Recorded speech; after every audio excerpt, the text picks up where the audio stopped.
It's Mukumu against Bokoli. As scores pertain to Mukumu 5, Mukumu 7, Bokoli Falcons 5.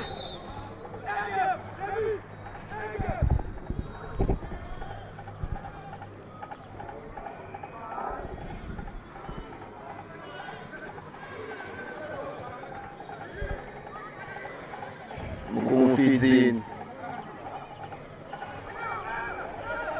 as they practice for a move. And well take it to the ground.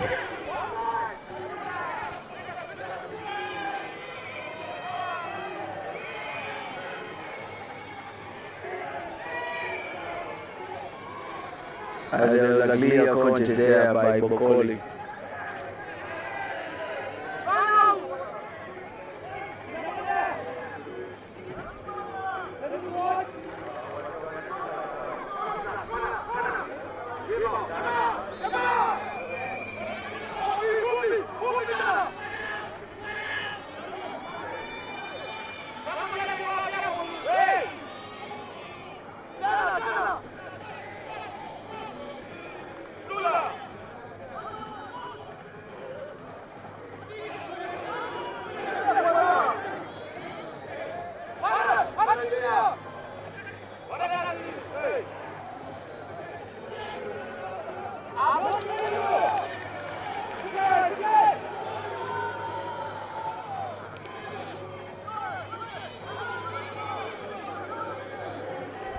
Now it becomes a maul since Mukumu has joined. The ball still moving, so the play has to continue. Now the ball was never available, which marks the end of first half, as Bokoli Falcons had 5, Mukumu 7.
Tumekacheza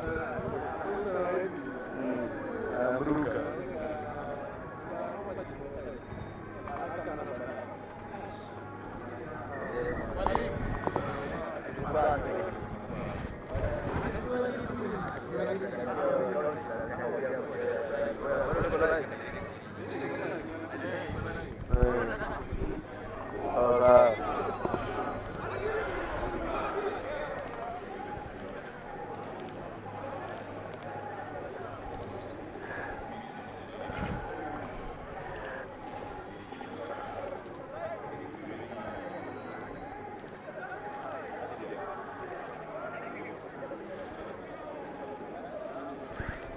Remember, this is the third round of the Western Region based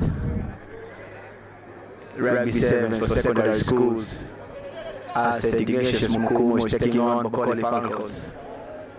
Current scores: Bokoli Falcons 5, St. Ignatius Mukumu 7.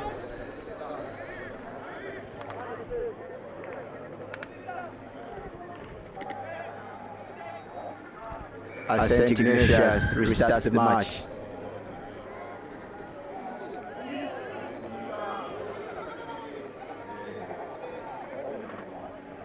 A well-taken kick and a pass. A hard run.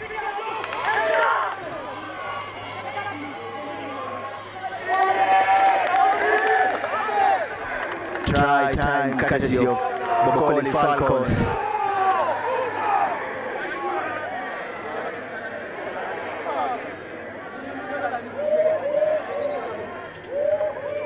It seems that there's no try there.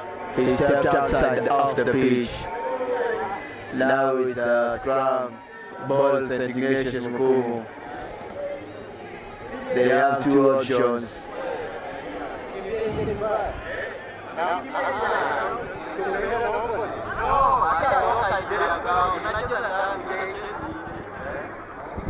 Now St.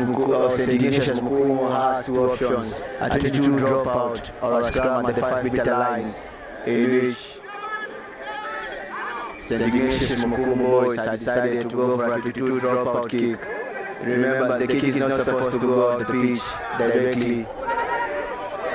Now we start with a scrum.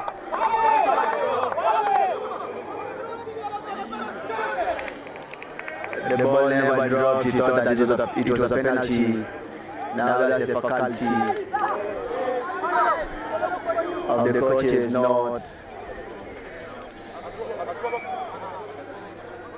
coaches not knowing or not advising the players accordingly when it comes to championships like regionals.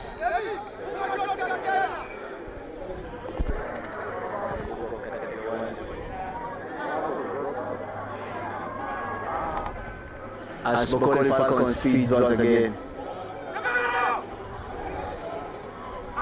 Ball is out, a pass, a run across, and a powerful feint over there. A clear release. Another complete first building. He decided to go back to contact over there. And St. Ignatius wins the penalty over there against Bokoli Falcons. You can never play on the ground. That's the call.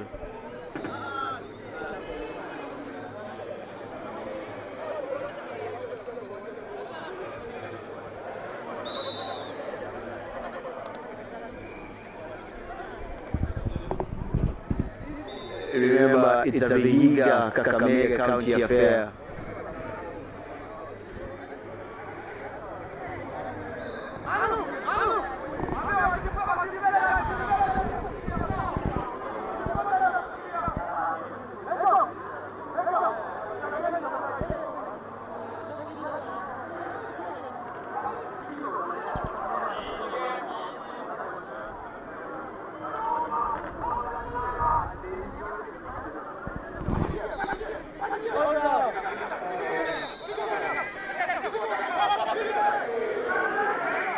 And the dummy, a well-taken tackle, is off the field.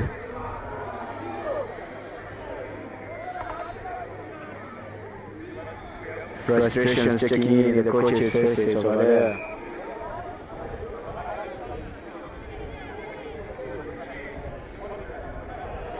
As Bokoli Falcons feeds in for the line out, as the Bokoli Falcons throws in line out.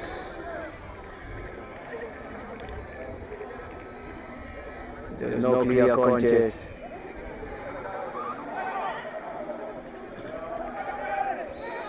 Bokoli building on a face. One complete face over there on the red zone area.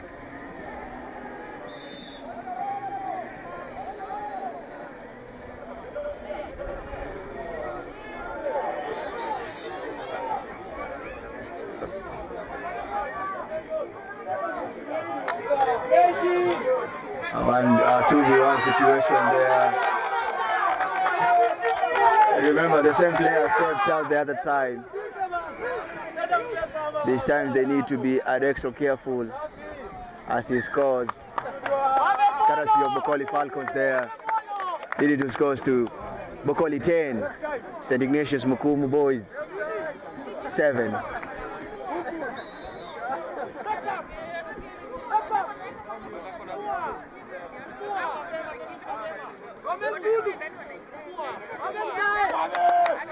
Conversion success the conversion successful, courtesy of Bokoli Falcons, leading to Bokoli Falcons 12, Mukumu Boys 7.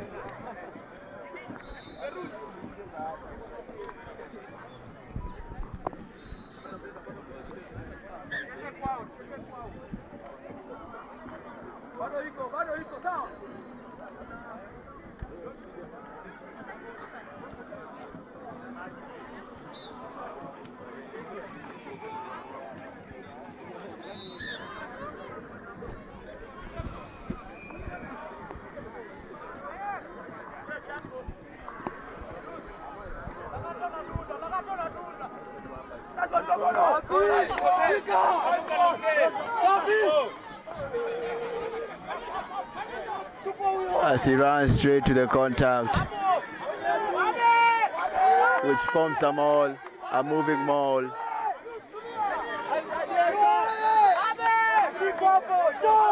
Still moving, the maul still moving. The ball is available for Bokoli to play. A powerful fend there by Bokoli Falcons. Clear contest there by Mukumu, not giving Bokoli any time to restructure. Penalty, hands in the rack. St. Ignatius Mukumu not lucky this time.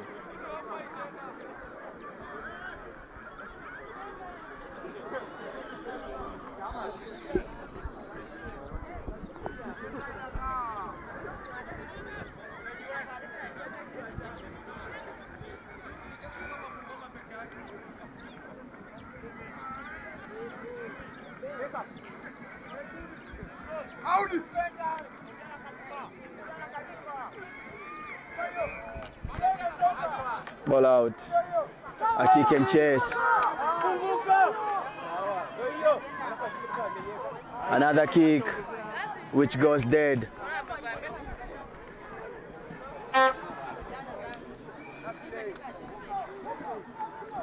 Now Mukumu boys have got an opportunity and two options. A scrum down where he kicked. They had a scrum down at where the player last played, or a 22 dropout kick, which St. Ignatius Mukumu opts for a 22 dropout, which is a lucky bounce. What can they do? What can they do? Playing an advantage there. The referee very clear with the instructions. A tryout dummy. Another pass. A 3-point score margin.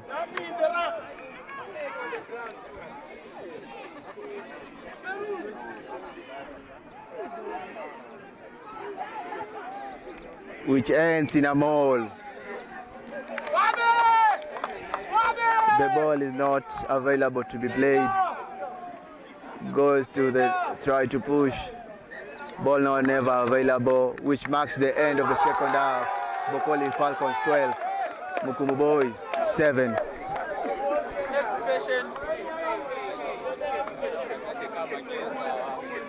As the pitch hosts Vihiga Boys against Kamsinde Boys.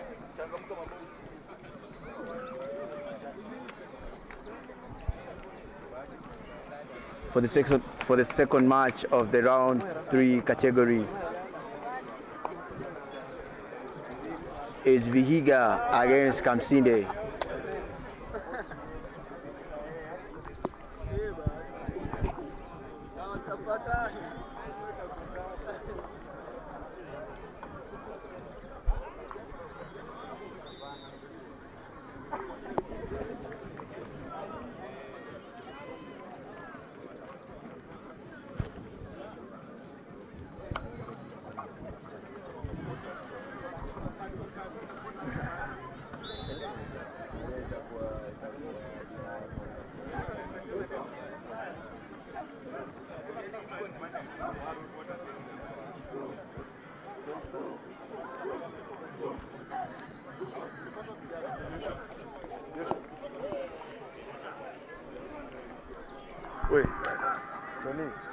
Tony, kuja. Nisaidie maji. Maji ni ya wachezaji, wewe unataka ile uko hapo. Mimi bwana angalia. Si huyu jamaa alirefu mtu vibaya. Remember your words. You will suffer in my hands. Coming club life. Pole. Pole, najua tutapatana. Kamusinde hosting Vihiga.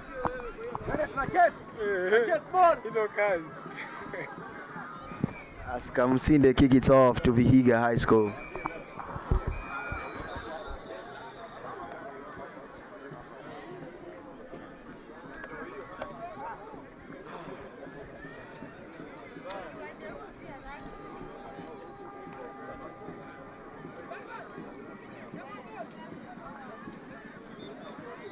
Shivura. Umeanzisha misuko. Sasa enda huko. Achana ibajia. Nataka kuteremka chini ya mwanzo. Enda huko. Wewe shida yako. A very deep kick there from Kamsinde. Vihiga playing on their red zone area. Once again, a 2v1 situation in which they had a clean line break, cuts back in. Good support line.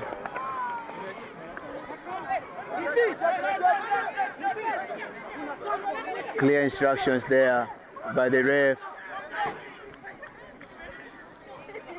as Vihiga is building on a complete face there.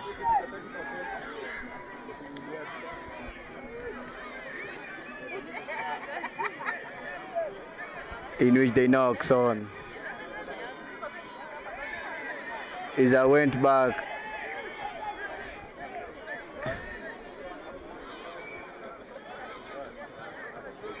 it looked like a clear knock on, so the referee had to stop the time to inquire of the assistant referee. Remember, it was in the middle of a contest, so we had to restart with a scrum down over there.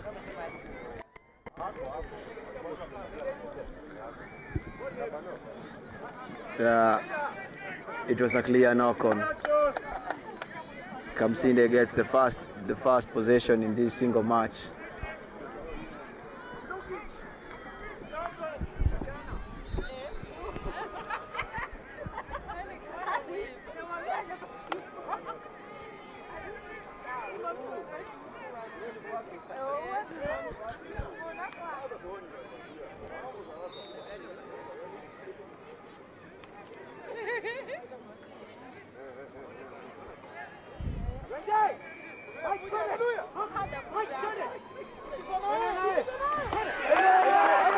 A clear line break of the scrum,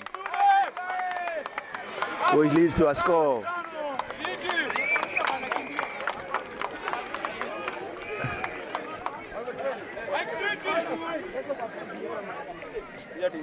Try time comes in the boys. 5. Vihiga 0.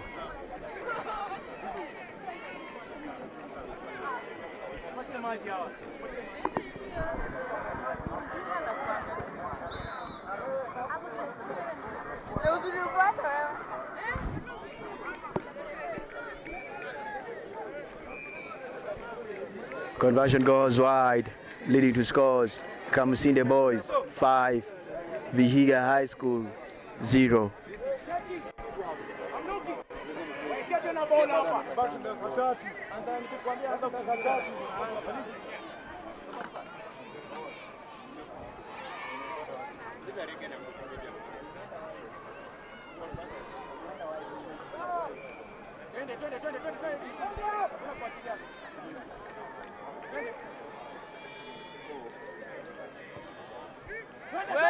And the restart goes deep once again. A clear wide pass. A knock on the tackle. That's the call. Still playing advantage. Vihiga. Another high tackle there. Now that's a cuttable offense to infringement.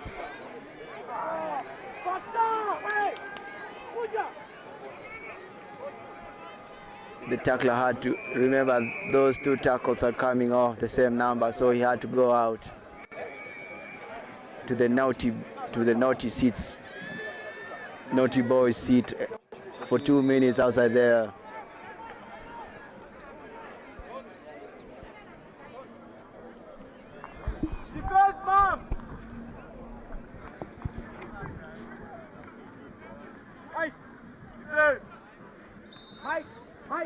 Mike, waambie sita. Sita.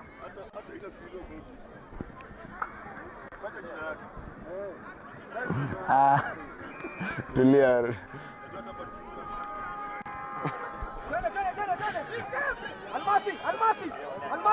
Towards the wing. He helps towards the out. A kick and chase.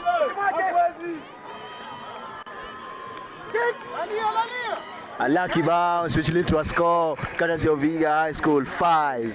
Kamsinde 5.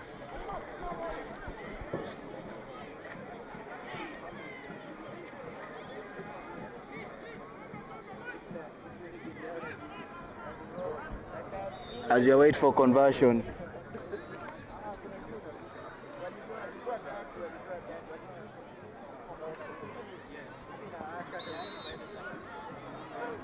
conversion goes wide. Kamsinde 5, Vihiga High School 5.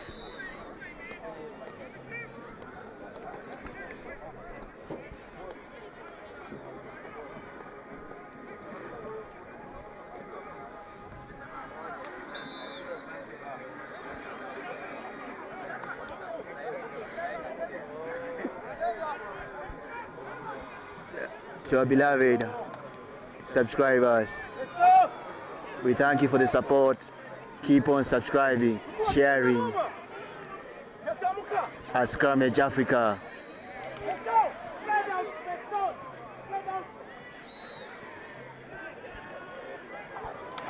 A knock on the red zone area. Once again, possession handed to Vihiga High School.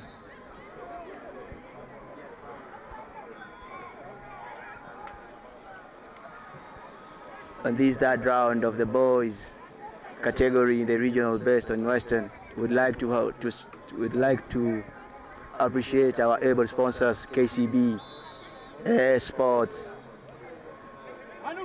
and the Western Region Secondary School Sports Association. As there's a clear snipe and isolated, which he knocks on.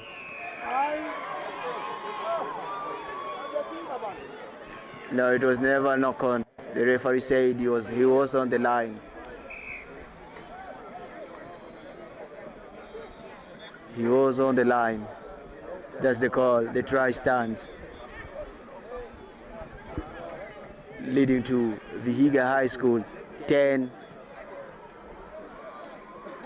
Kamsinde 5.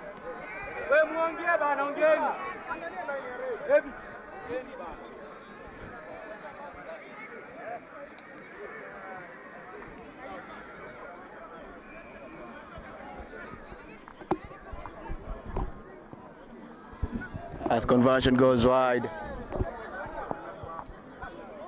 Vihiga boys 10, Kamsinde 5.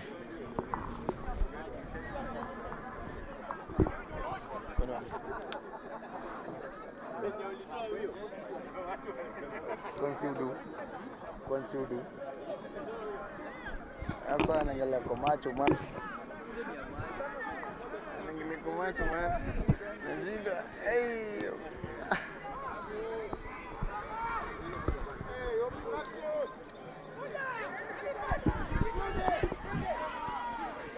A hard tackle there by Vihiga High School.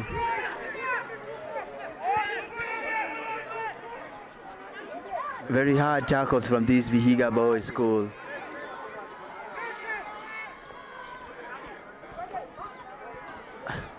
He goes to the outside. The same winger who had caused chaos on Kamsinde High School defense the last opportunity he had the ball. Now back in. Decided to go back there. Another line break. Advantage is over for the high tackle. A knock-on advantage. Another knock on. The ref says it's off the knee. Advantage is over for the other knock on. Went backwards. A clear contact there. And towards the outside there. Very brilliant from Vihiga Boys High School once again. Leading to scores to Vihiga High School 15. Kamsinde 5.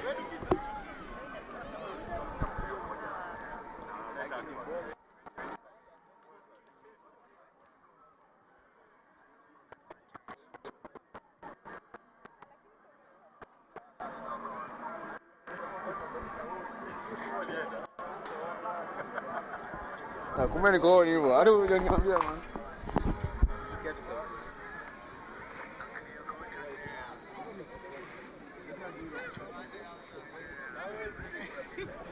Conversion goes wide.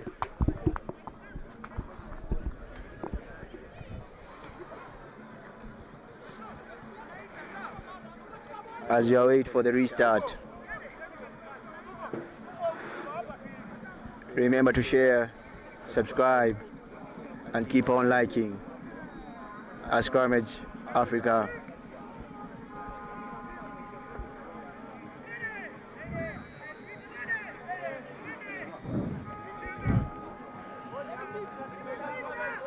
And they decide to play his back.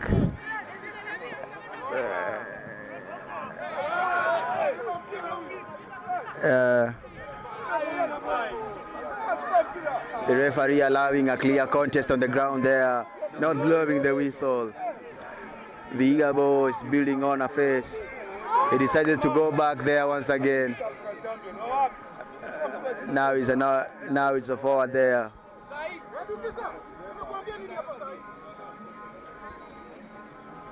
Remember, this is the third game. This is the last game in the pool area, at the pool stage area. So there is a lot of frustration out here towards the coaches and the decisions made by the ref over there. Very brilliant.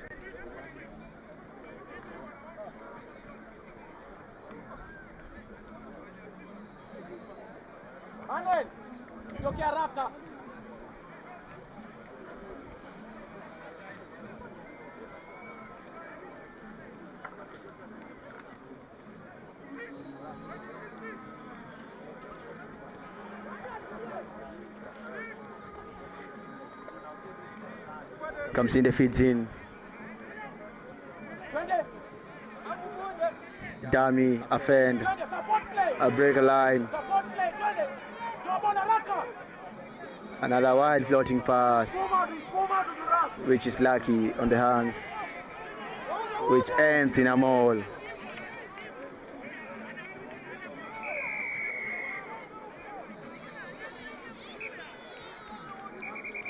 Ball not being playable there, hence the mark of the first half.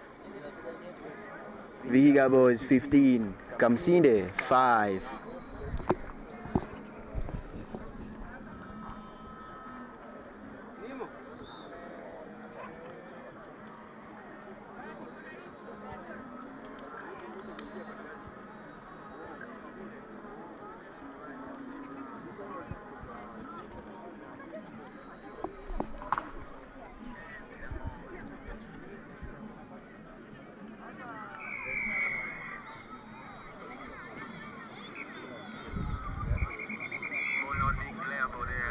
Mark of the first half.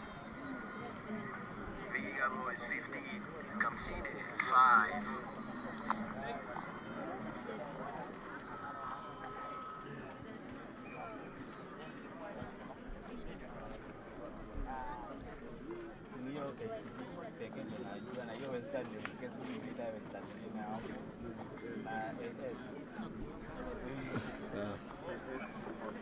As we're in the first half break.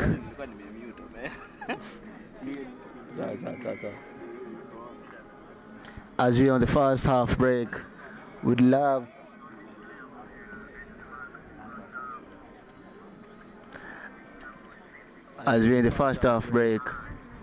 we would love to appreciate our able sponsors, Brookside, KCB, Western Region Secondary School Sports Association.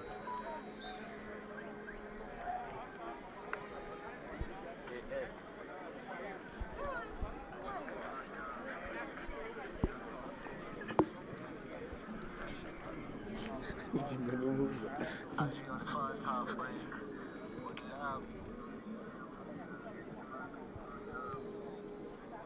Kuna echo. during the first half break, Hiyo kumute would love to hiyo inapiga sauti appreciate ya our able sponsors.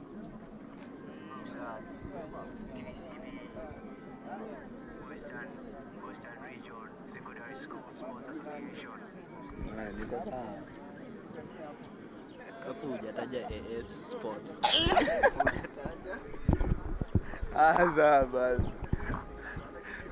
Weka on. Keep on.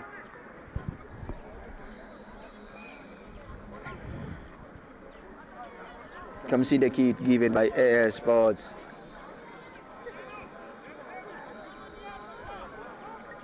And our number one match ball sponsor, AS Sports.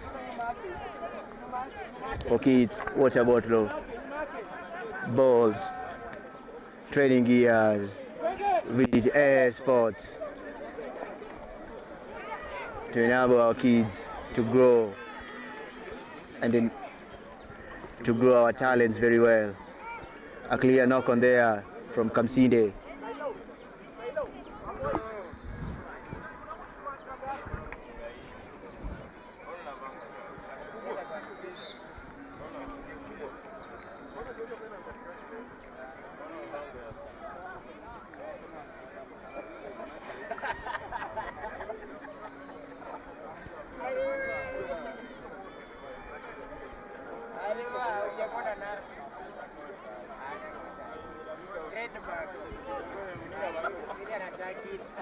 An offload,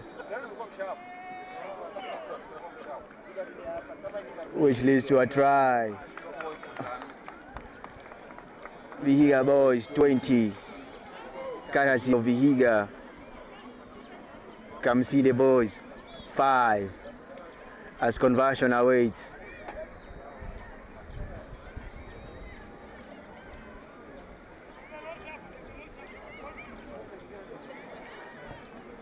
Conversion goes wide, leading to scores. Vihiga boys 20, Kamsinde 5.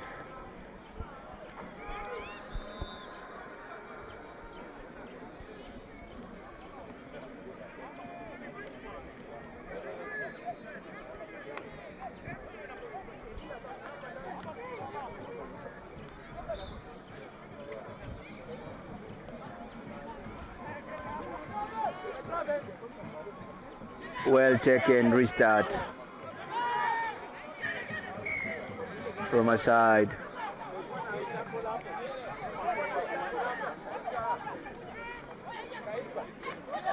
There's a flag in there by the AR.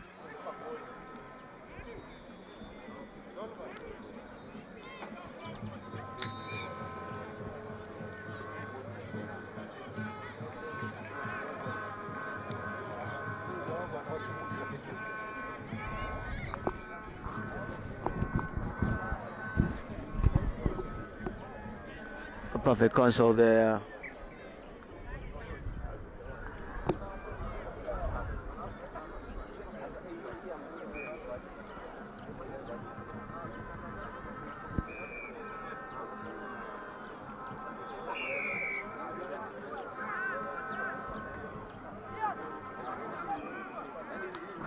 Kamsinde odds for a scrum.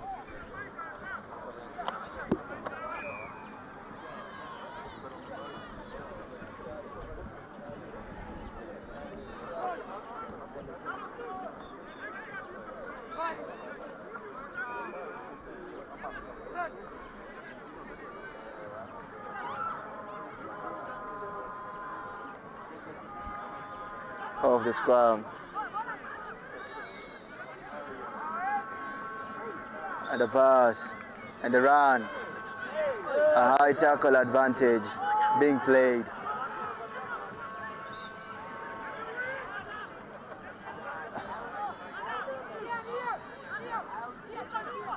Still playing advantage, Kamsinde.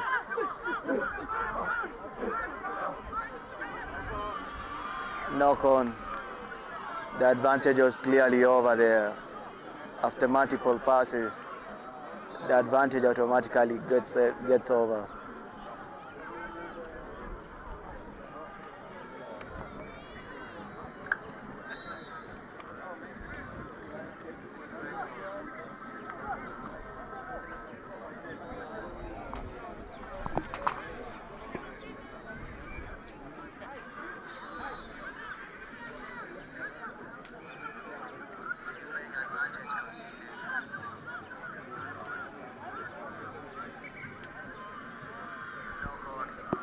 The ball never comes off the tunnel.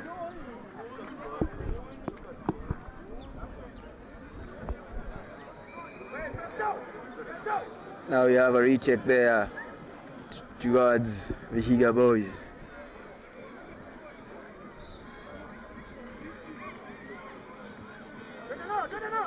Vihiga building, what next?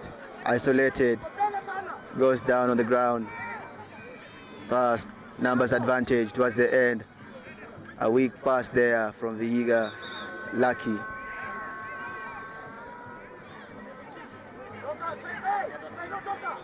The ball still available for Vihiga to play. Continue.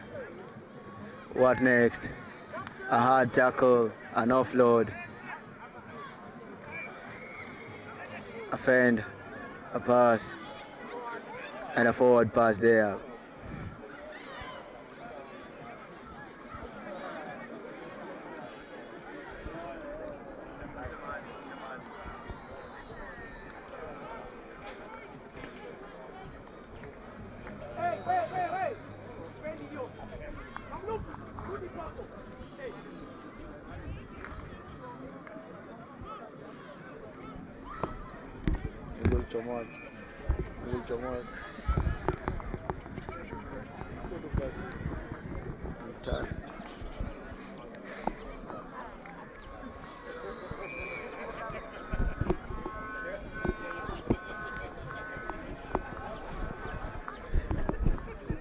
Kamsinde feeds a pass, a very wide pass on the red zone area.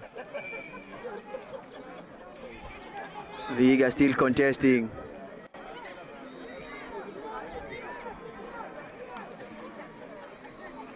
They out for a kick. Taken back inside. Decides to kick. Which finds touch.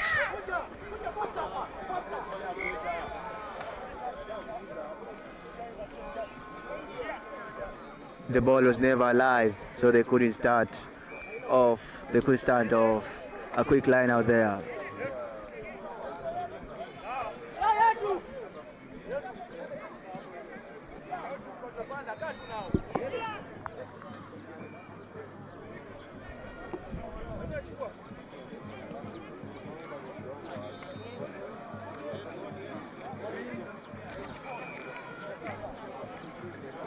Vihiga throws in. Lucky. And a kick. Now it's a foot race, which finds touch, which marks the end of this match. Vihiga 20, Kamsinde 5.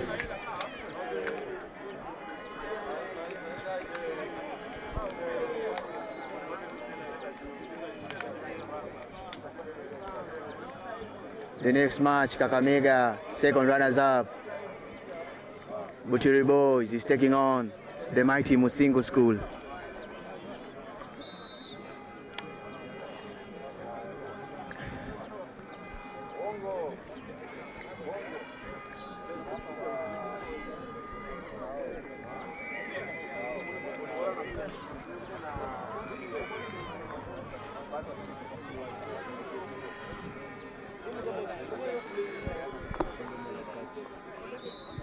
Now this is a Kakamega County affairs. These two met earlier at county's best competitions.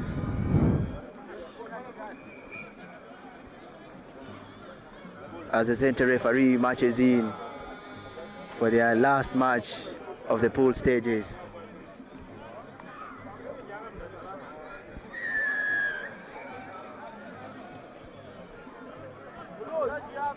Perfect restart there. Clear contest of the first minute from Butere. On the red zone area, Musingu, a step.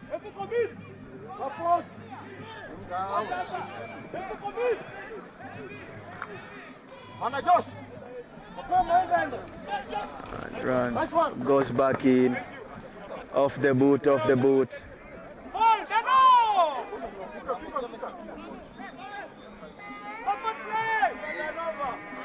Advantage was not clearly made. There's a knock on.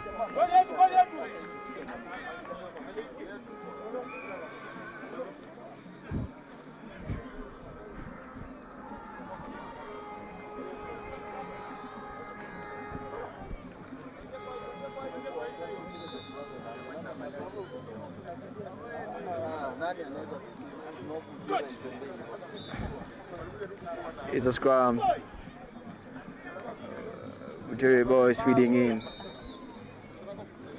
Musingu defending.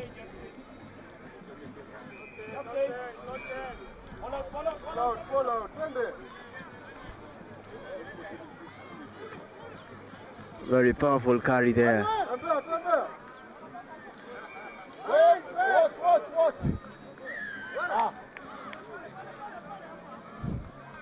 No, he never got the mark. That's a call.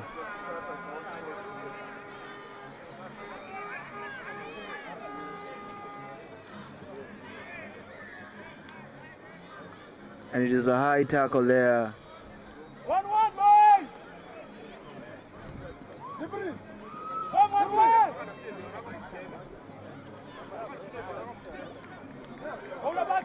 And Butere out now again for another scrub against Musingu.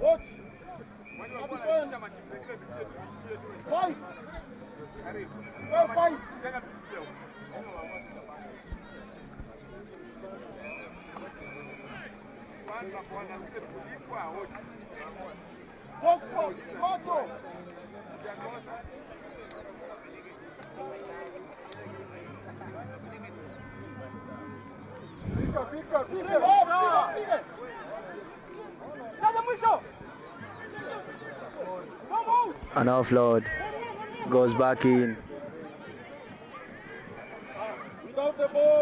and a knock on. Still playing advantage with Musingu.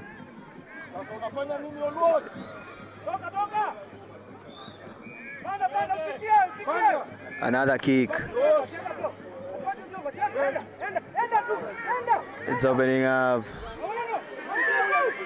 And it's a forward pass there.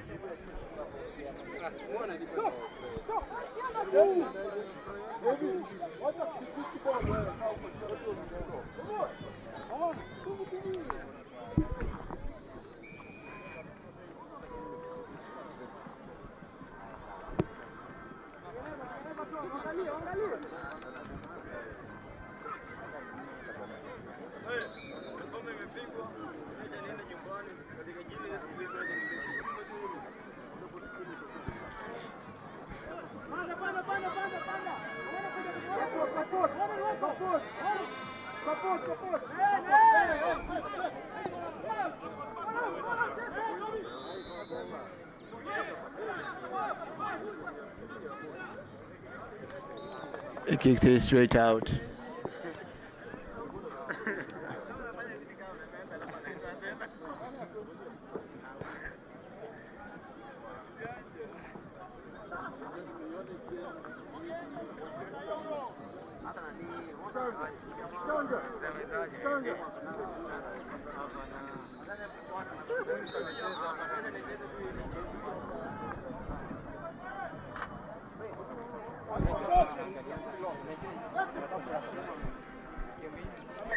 Towards into touch once again.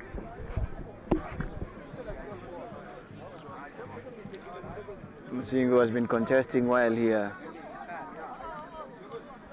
in each and every area.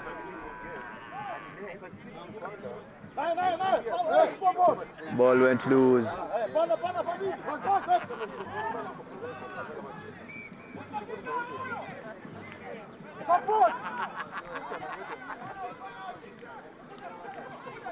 Decides to take it back again, an offload and a kick.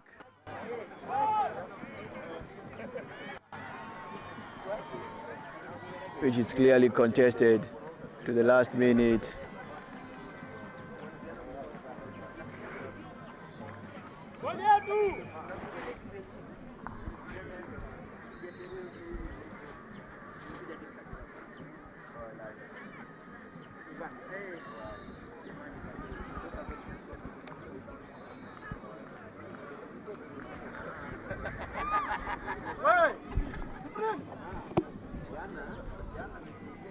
Butere feeds in once again. A knock-on advantage. Advantage was never gained. Single once again feeding in on the 50-meter line.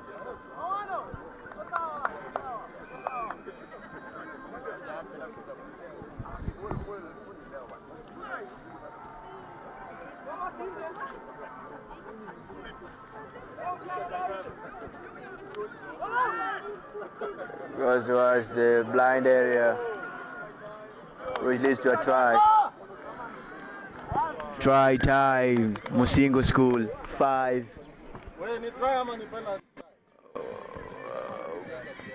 Butere Boys 0. As conversion awaits.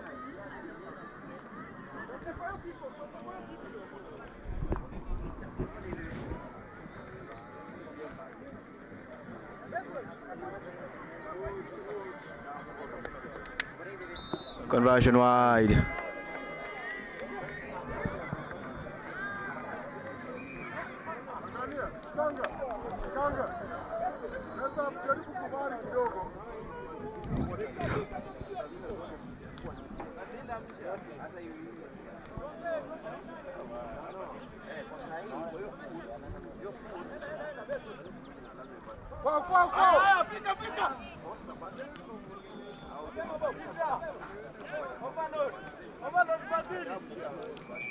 Another complete face.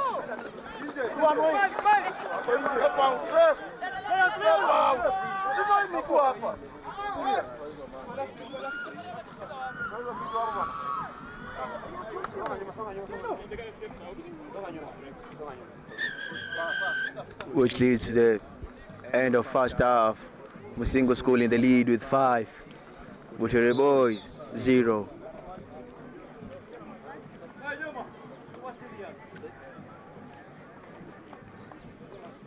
As the first half break continues, we would love to appreciate our able sponsors, Air Sports, Western Rugby Region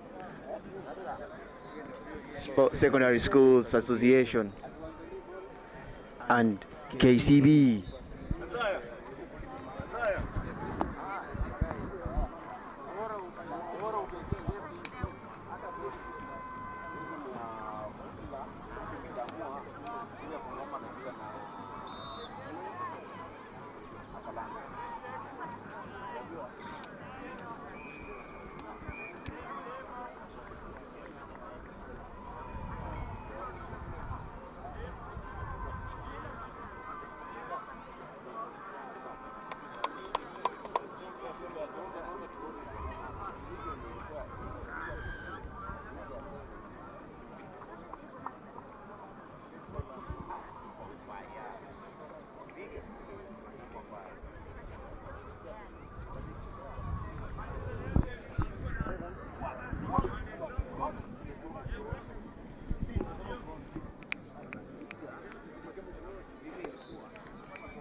And second half,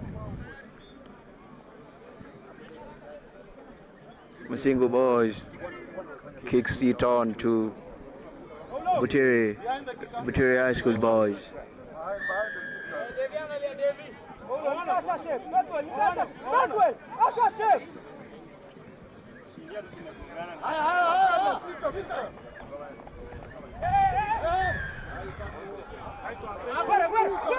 And there was a tackle on here there clearly.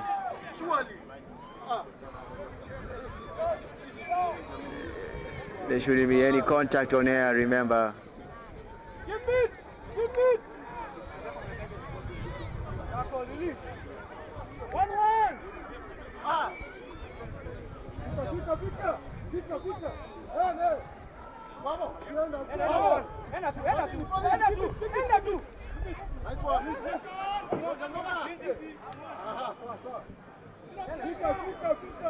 Jerry boy.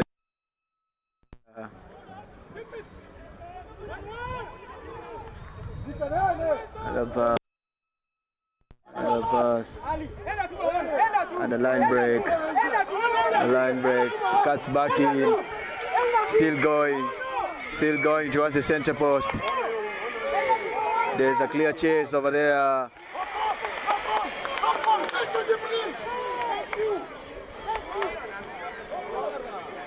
And it's a knock on. And it's a knock on there. Very, very unlucky for Butere. Sometimes coaches should advise their players only to focus on the task ahead.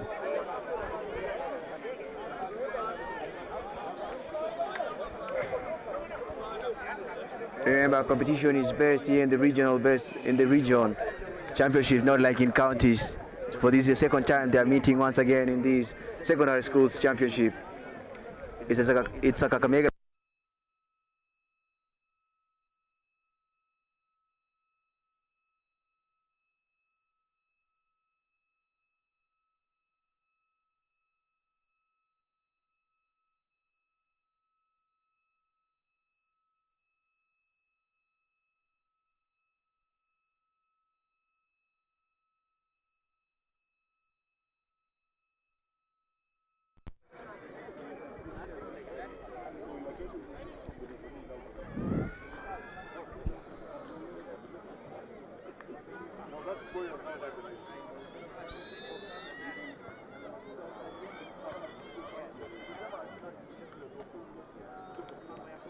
Single throws in.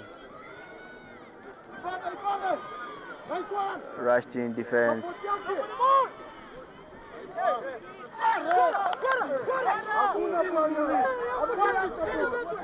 He never clearly released there the call from the ref. Coach has been frustrated outside here.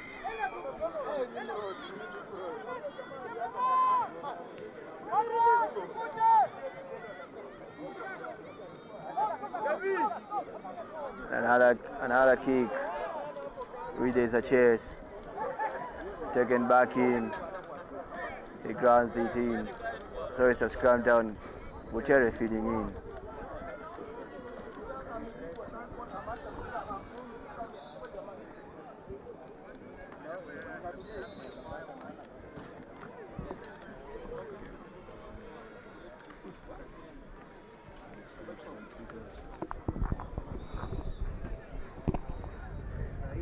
As Butere feeds in,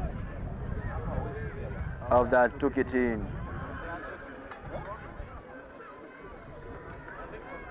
A strategy that has been working for them quite a while.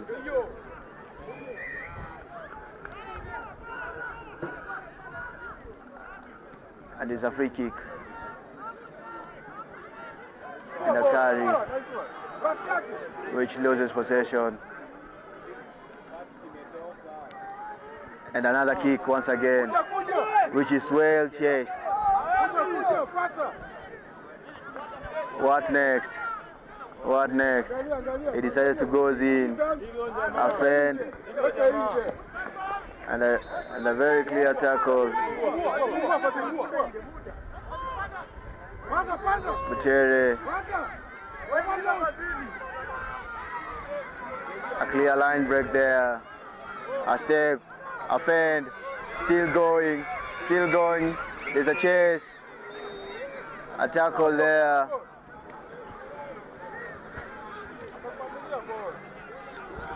And a score.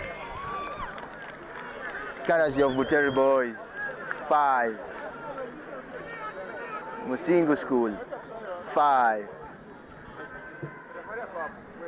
It's a very tight affair here.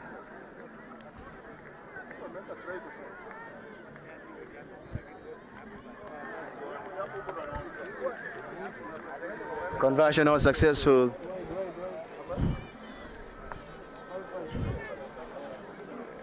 Which gives us score this Kakamega County affair once again. A tight hiccup on a 5-5. A draw margin. Frustrations now check in as the coach goes in.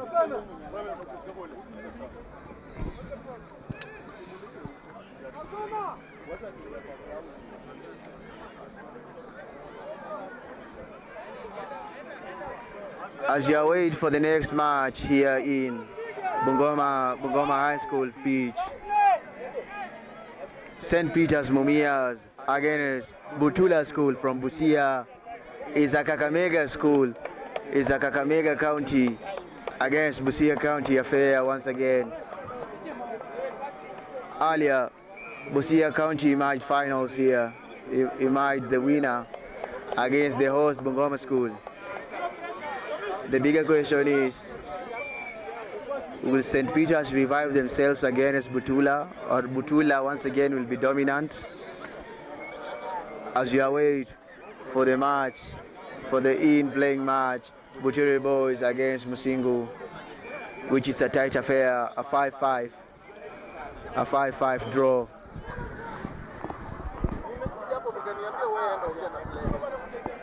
Remember, this year, 2026, Kakamega County has had new and familiar faces in this region, in these regionals 2026 high school secondary games.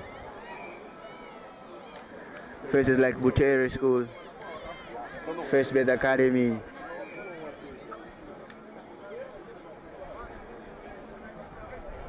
in which they tend to triumph in these Bungoma hosted regional games.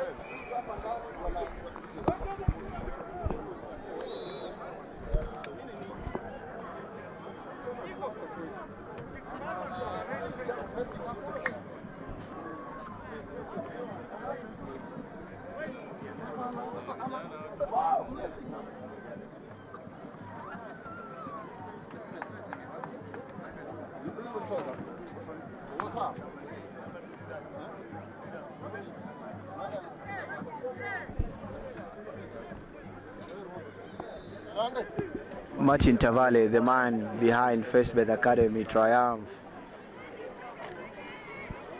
They played the second match in the poll today, which they had a very fair margin of 33-0 to Mudavadi. Earlier before, Martin Tavale said that he's been focused to win the regional games in Western and to offer facilitation to quarterfinals. The bigger question is, in the girls category, will there be going to be a new champion in the Western Rugby region girls category in rugby?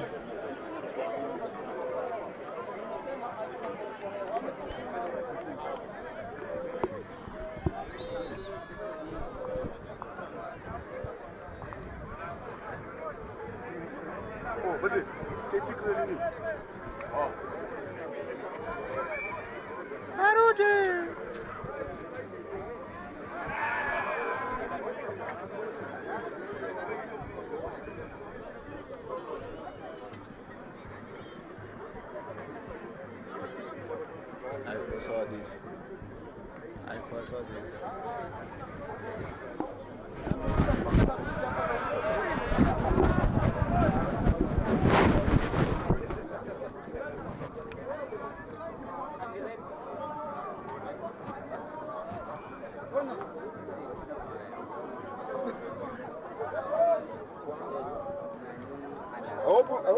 umedelete.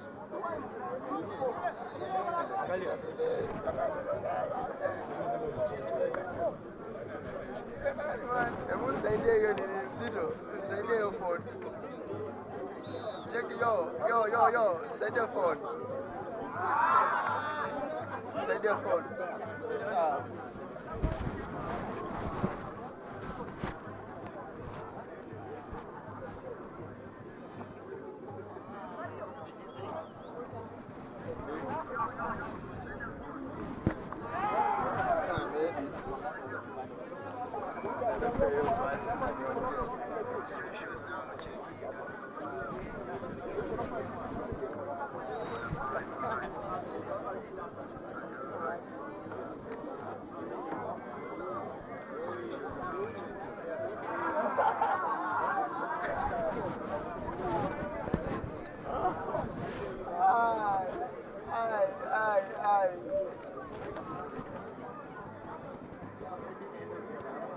As you wait for the next match here in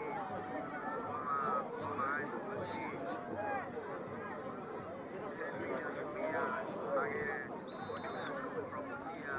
It's a Kakamega school. It's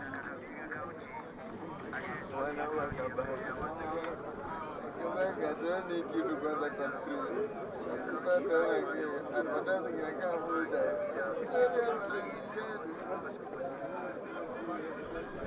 Unajua ni mtu akaplaza na mbada.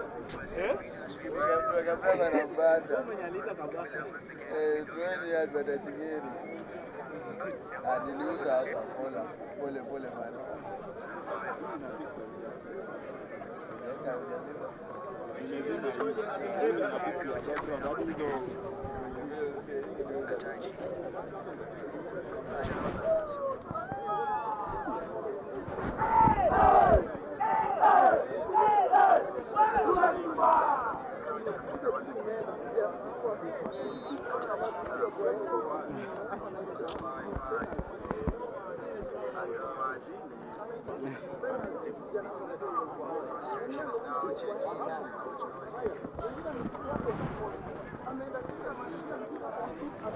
That's frustration. Sijaweka huyu jamaa alikuwa baya sana. Nimesema tu frustration. Inaanza tu.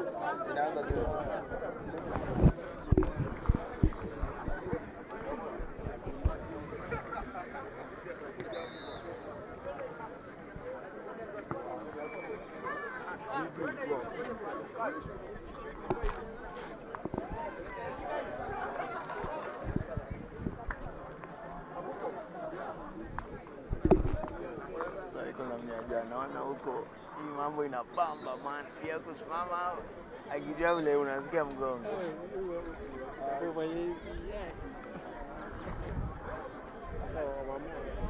As we are having the restart, Butere Boys 5, Musingu School 5, and a clear forward pass there. Butere once again feeding in.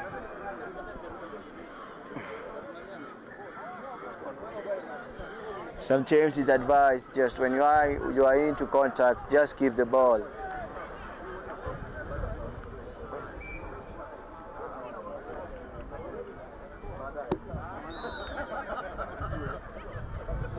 As Butere feeds in,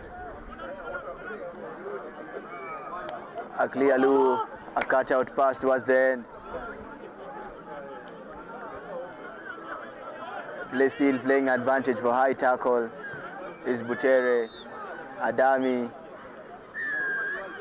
Advantage was never gained as the center referee goes back towards the initial mark for the where the high tackle occurred. A scratching. He decides to go back outside, which is well brought to the ground. Butere School.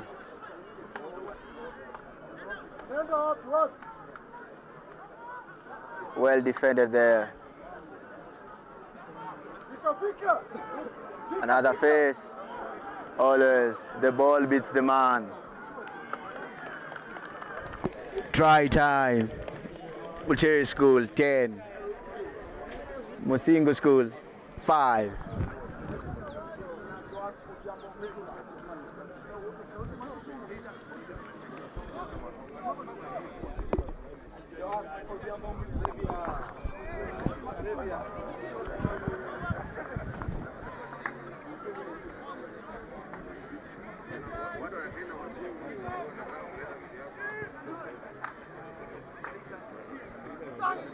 Conversion successful, courtesy of Bucheri School, which marks the end of this single match. Musingu School 5, Bucheri Boys 10. As the next match, St. Peter's Mumias playing against the Butula School. Their last match in the pool stage.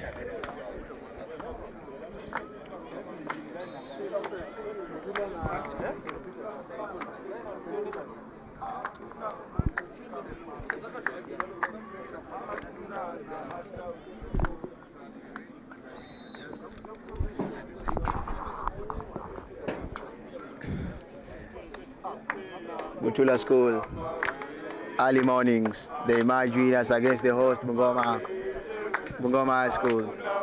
Now as they face St. Peter's Mumias High School, the question is, will Butula be dominant once again, or will they succumb to St. Peter's atrocities?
There's a kit interference outside here, so they have to toss for the winner.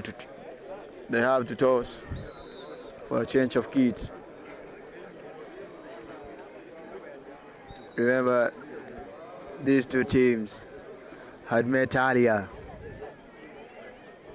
in their in-friendlies before the championship began earlier.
Usalimia kwa mama nyumbani. Usalimia kwa mama nyumbani.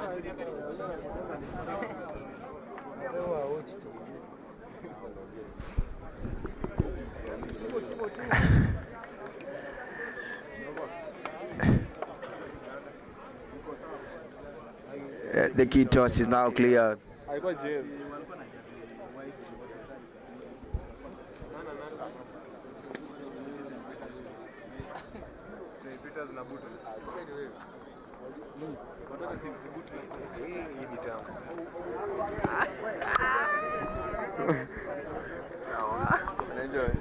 Unaniambia na mute. Wewe kwanza unapigwa banda na watu wa kweli. Wamerusha banda hapo. Nani amerusha?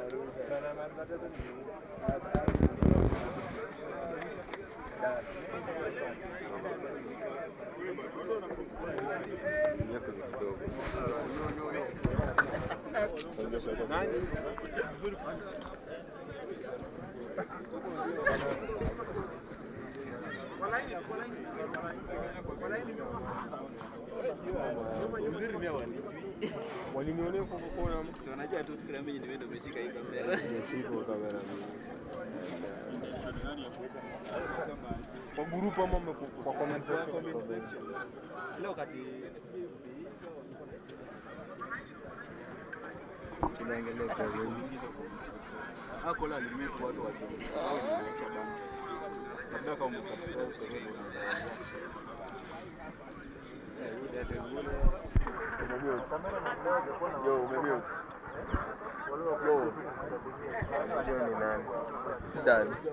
Yo, umemute. Haya, weka.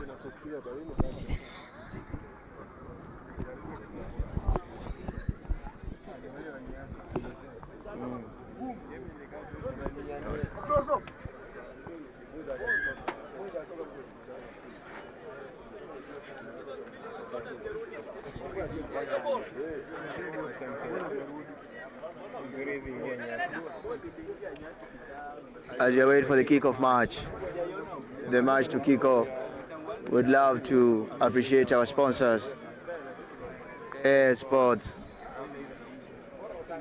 ScrummageAfrica.tv, and last but not least, KCB.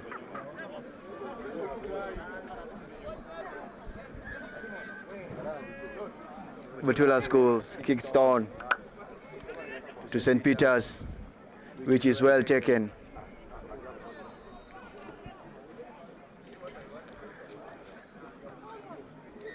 And the contest from the very first minute of the match, a quick tap.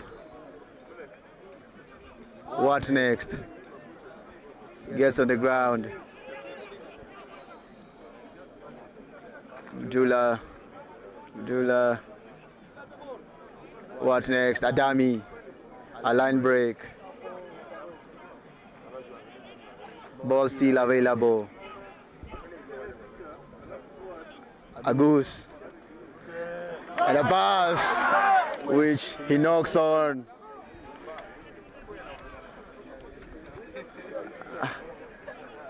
And a kick.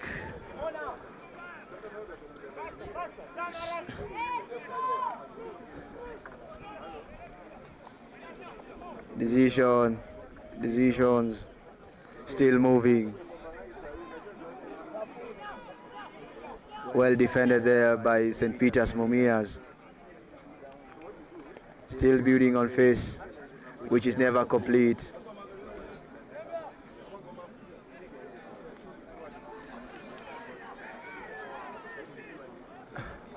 Which he knocks on towards the touch.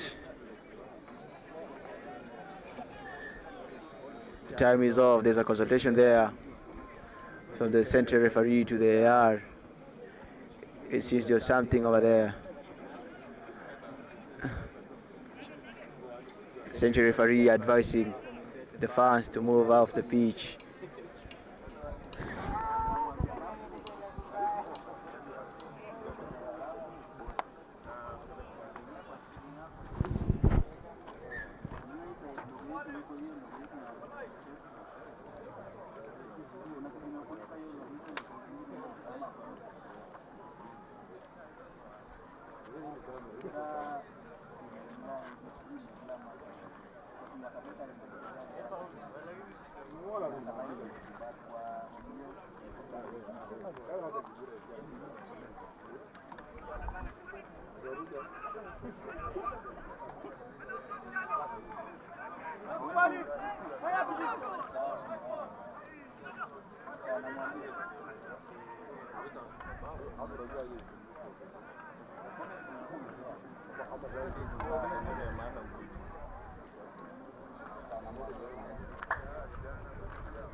za so network unaweza replace ile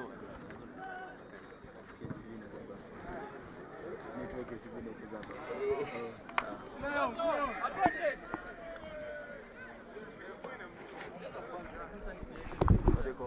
stop boka dogo. nilikuwa nadhani anasema fungue asa basi. No try is the call.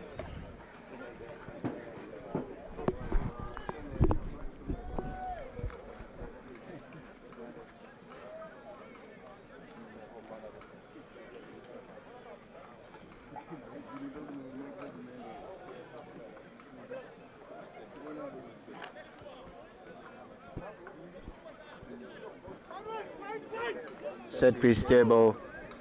Butula feeding in which it's a mall. High tackles fast. A quick tap. Butula Schools still on their red zone area. And there's a contest at the breakdown area. Isolated. Another penalty for no clear release. Another quick tap.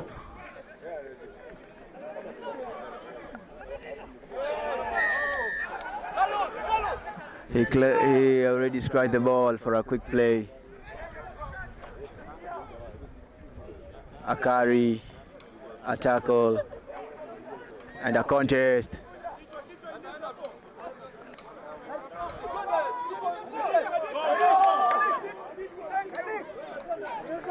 A line break, a step, a fend, and a try. Try time, Butula School. Leading to scores, Butula School 5, St. Peter's Mumias 0. As conversion awaits.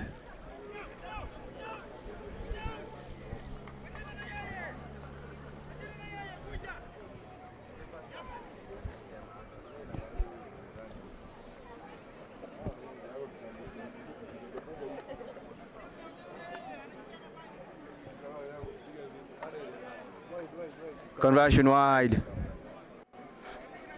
Butula School 5, St. Peter's Mumias 0.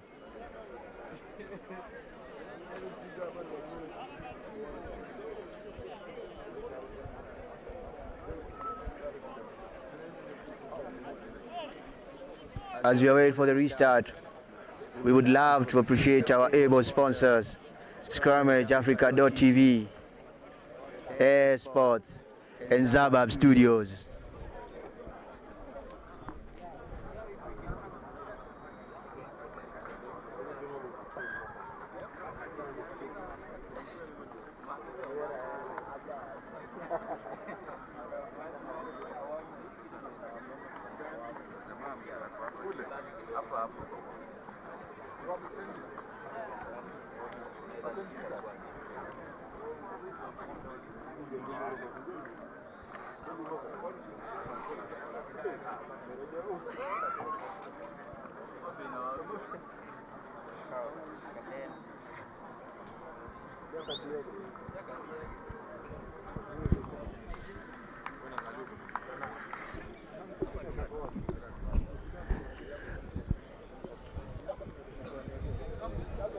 St. Peter's Mumias player is being checked by the medical.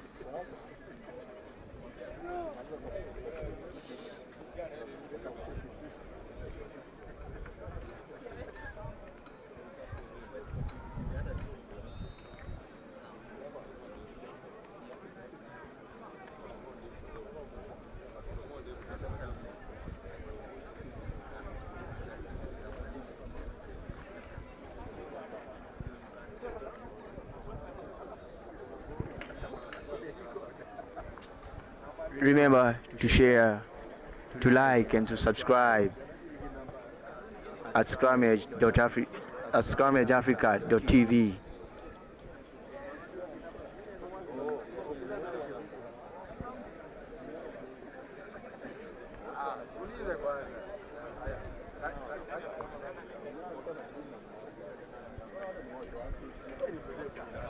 Mnyao has been seen in this single tournament as a key player towards St. Peter's Mumias, and as the player is being escorted out of the pitch, St. Peter's Mumias is forced to make substitutions earlier in this single match. Butula restarts, and the kick goes deep, which is well taken by Mnyao. Adami, a pass, still playing advantage. There was a dangerous play there.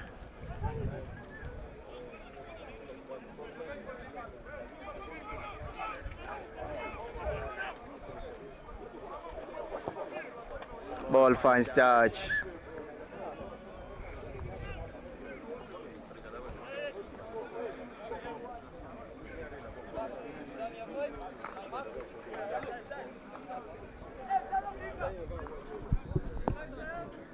Central referee very clear on the 10-meter line.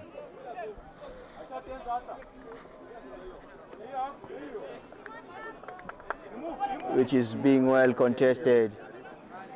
Butula School with the ball. Another change of direction.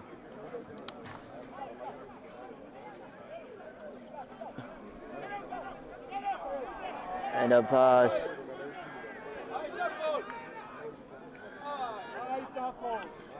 Playing advantage for North 10. Advantage is over. Again, towards the out. Well taken out.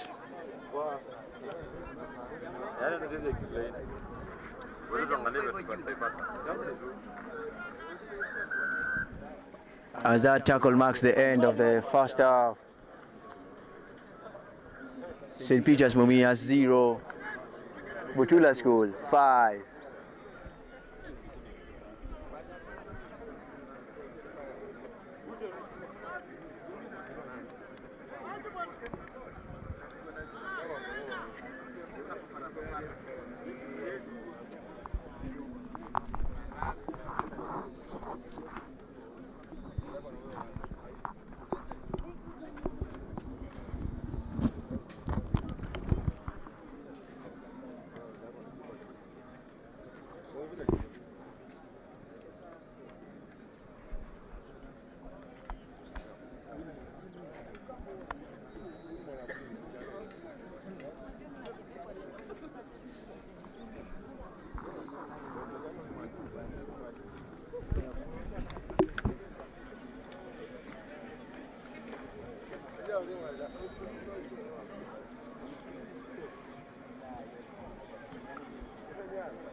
Second half. St. Peter's Mumias kick it on. Receiving Butula School.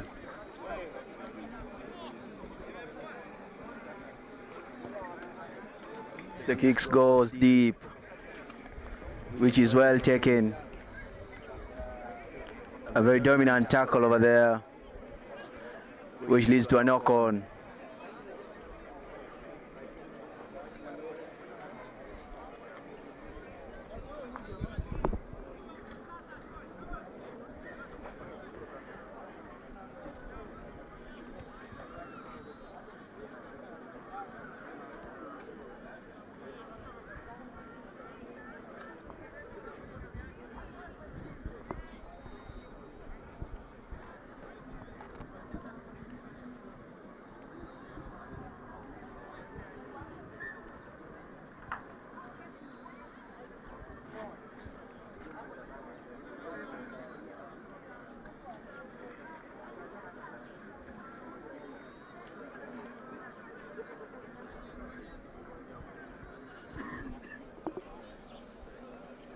St. Peter's feeds in towards the end. Another loop.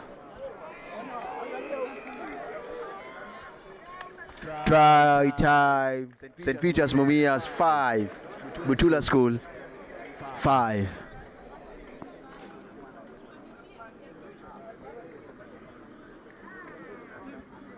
Conversion awaits.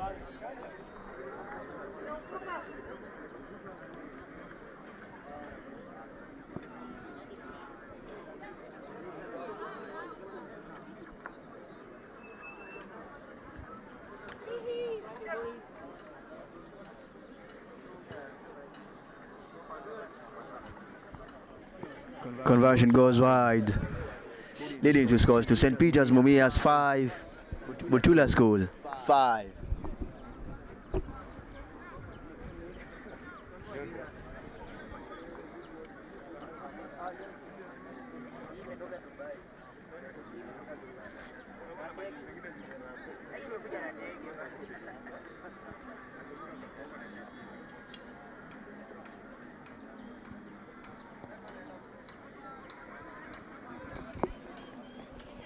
Kick went deep, well taken, a step.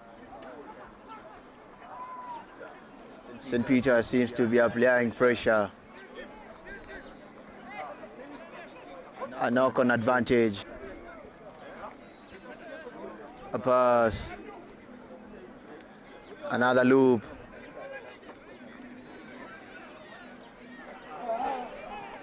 Another line.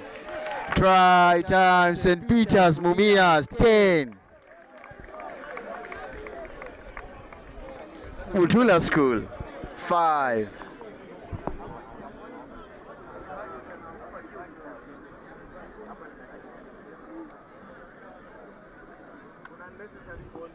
As conversion awaits.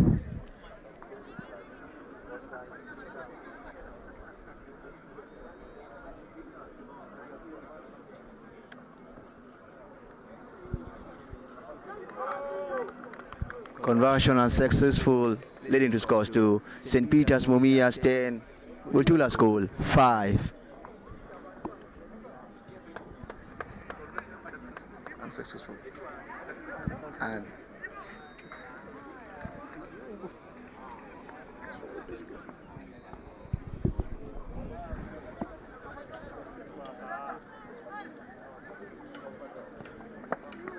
the kick is well taken.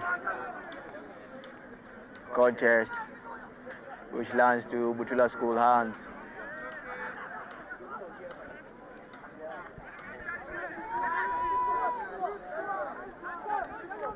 Towards the end. That one was a side entry. A quick tap. Still playing.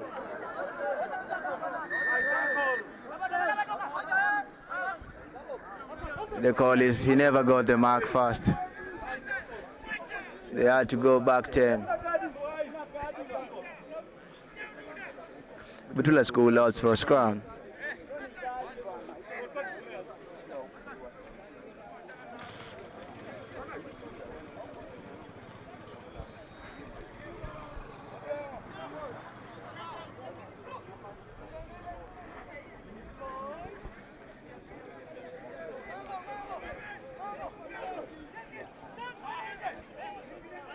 Mitula School feeds in, which is contested.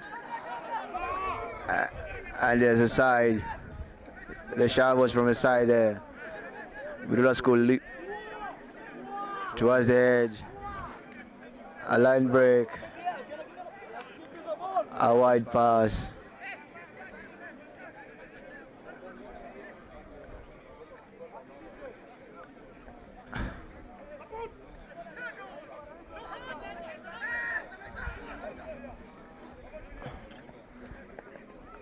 Around the corner, which is who is well marshaled to the ground.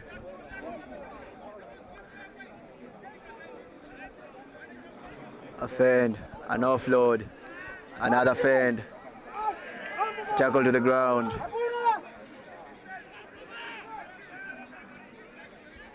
A line break, a fend.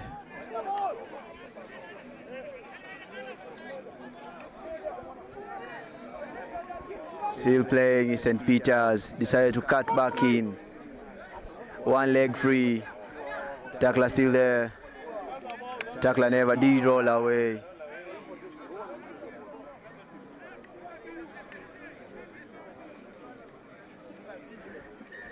Time is off for Boots, as there was a clear flag in from the air, from the further side of the field.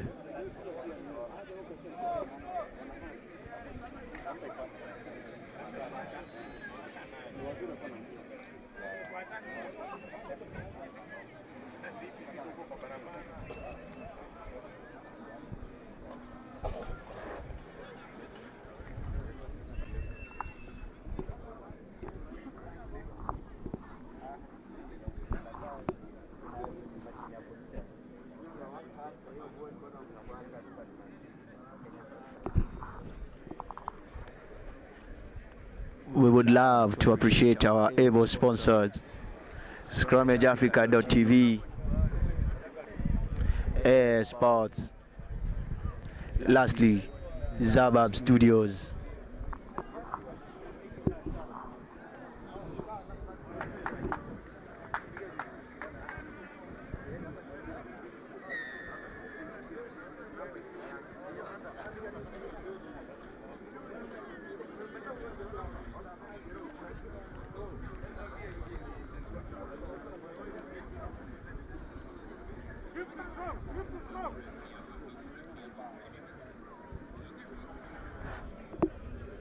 There was a foul there as we restart the high tackle.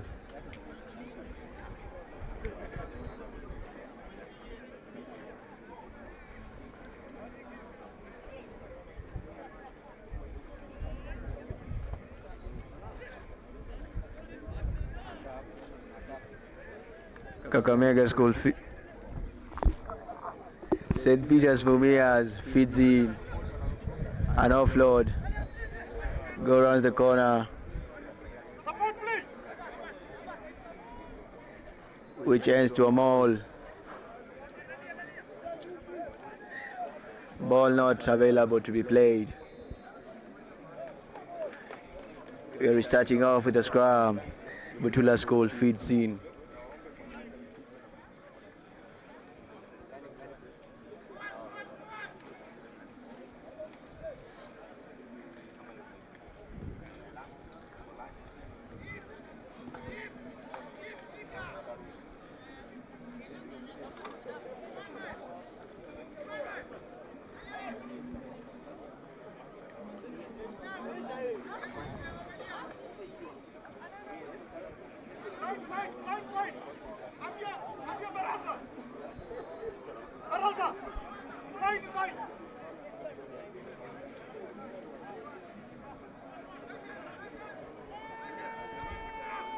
And a goose.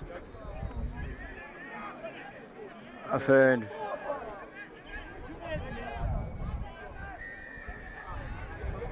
Advantage was never gained. That's the call for the referee. There was a clear side shove. As the sin bin comes back in from the naughty chairs, for the naughty boys' chairs from the outside.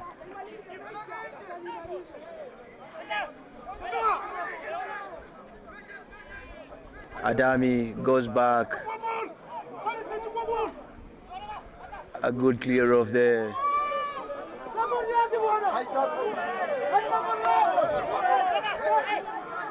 And they play. Goes back in.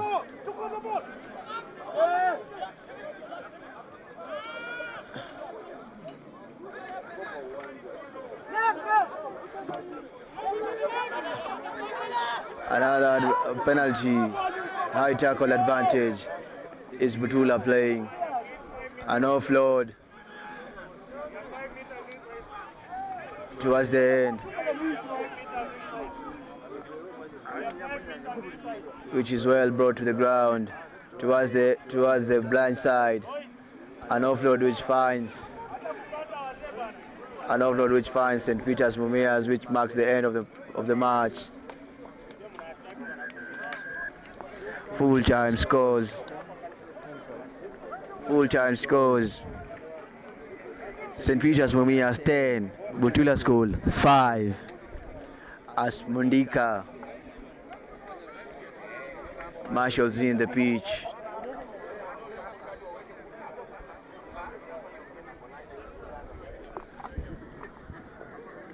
Against Mbale.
We would love to appreciate our able sponsors, Air Sports, ScrammageTV.Africa,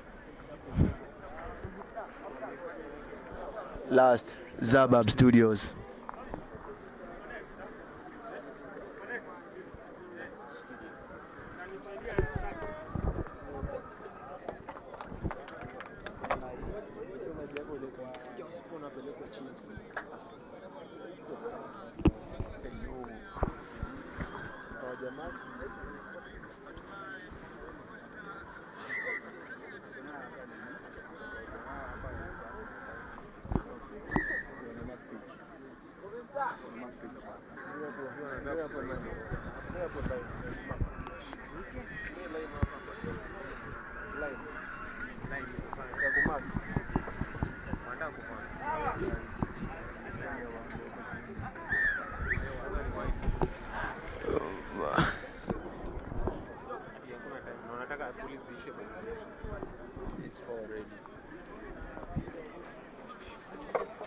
Playing advantage is Mundinka.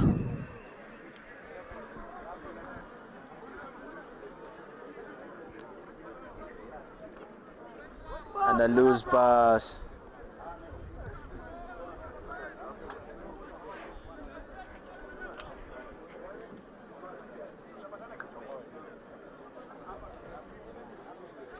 Which opens up a step, a run, another step, a change of direction.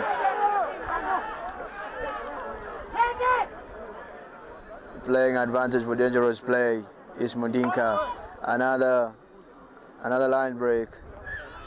Advantage was clearly never gained.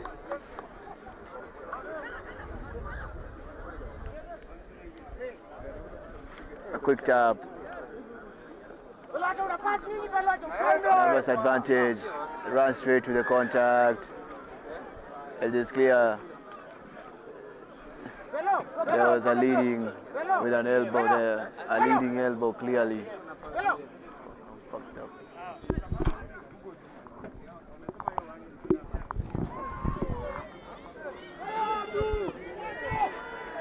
Ballet School with a clear line break.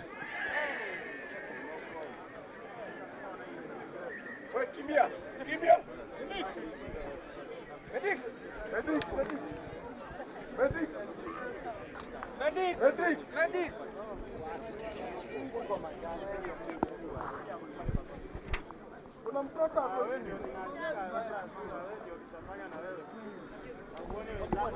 As we wait for the round 3 of the girls category in this Term 2 Rugby Sevens 2026.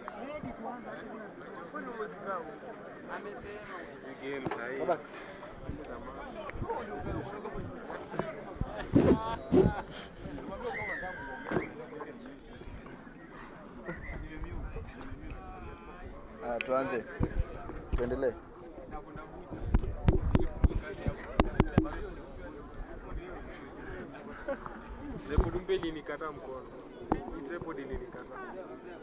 Tuendelee.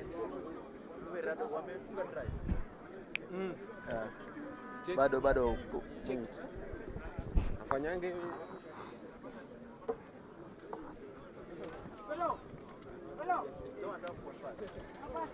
Semaje baba nani? Baba Udumbu. Mwambie tuendelee.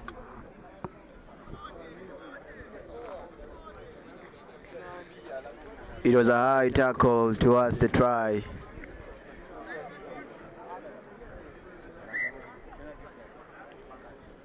It was a high tackle towards the try, which leads to a penalty try. Ballet School 7, Mundinka 0. Playing was advantage was never gained for that knock-on. It just ground down. Mundinka in possession.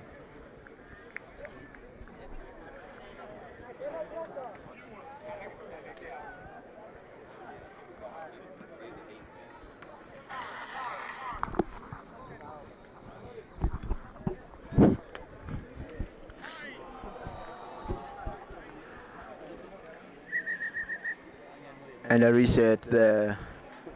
Remember, you cannot shove when the ball is not in yet. Very, very clear communication for the center ref.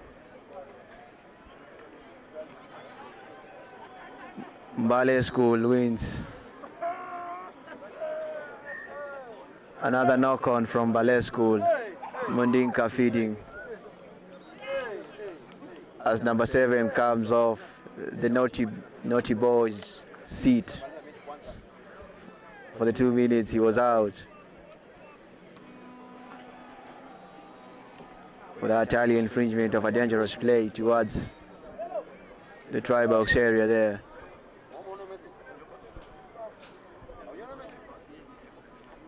Ball is out. And the run, which Umi is well taken to the ground. Mundinka building on affairs on the red zone area. Still playing is Mundinka. Afend well marshaled to the ground. Another face coming from Mundinka. An attack. Numbers advantage. A clear line break. What next? Afend well brought to the ground. A very clear, good pass there. Another pass which never finds the man, which leads to a knock-on.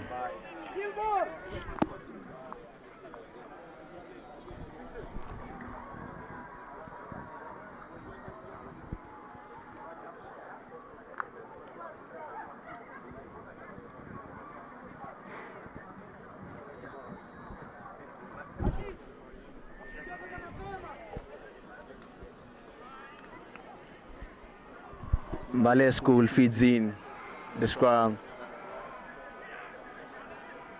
Ball is out. Advantage was never gained for that knock on.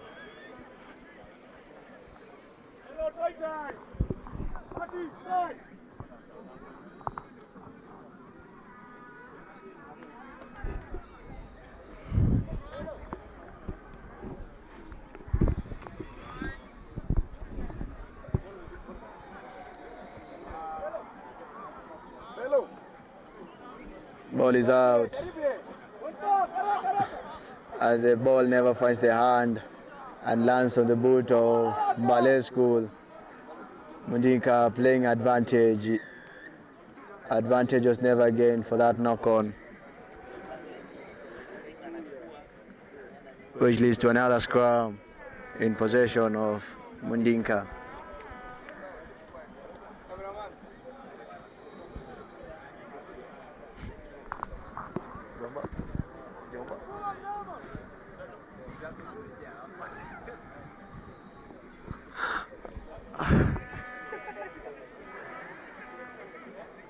What next? Another line break. This halfback has been very brilliant for Mundinka. Another step and a pass. What next? He seems to be racking on the opposition side. Ball held on the ground is the call.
Time backs on.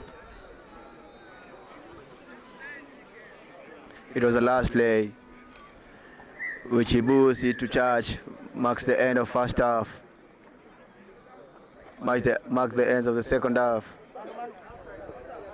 First half, Mundinka 0, Ballet School 5. It's not my problem. It's okay. Tutasema tu relax. Mimi naona watu wanaingia. Sisi nikajua masaa imeisha.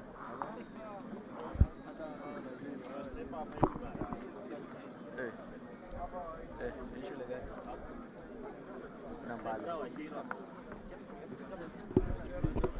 And the coming match is Nyang'ori Boys versus Nambale School.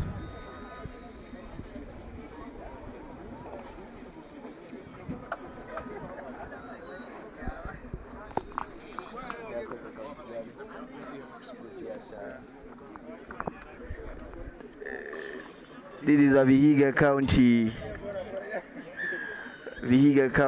Busia County affair in the upcoming match, as Mundinka and Bale are in the pitch for the second half.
Mandinka kicks it on to Mbale, which is way deeper to their territory.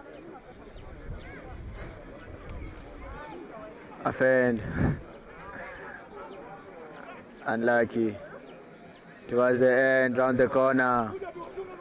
A line break. Boom is well followed. Which he passes, the ball never finds.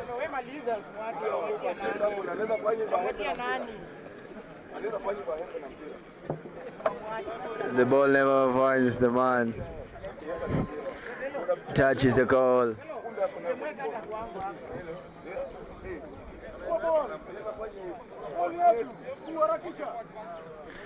It was a forward pass. Mandinka, we are having a scrum for Mandinka feeding in possession.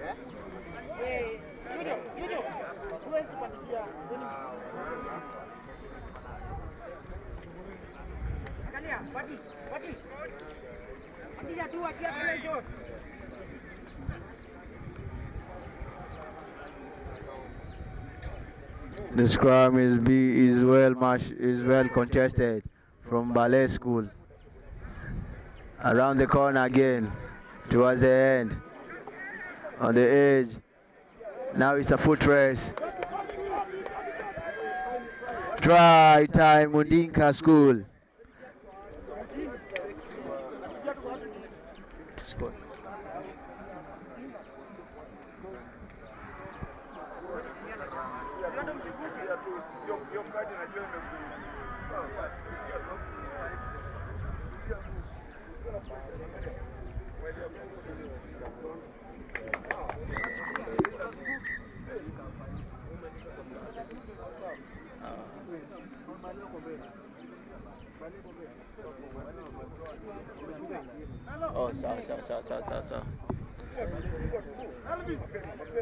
Conversion is successful. Mandinka 12, Ballet School 7.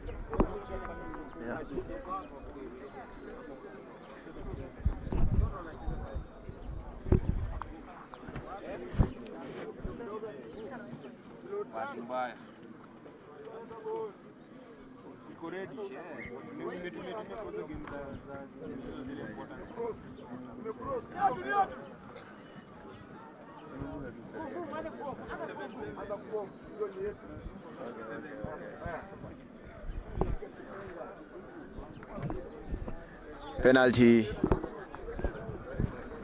Yeah. Penalty towards Mandinka.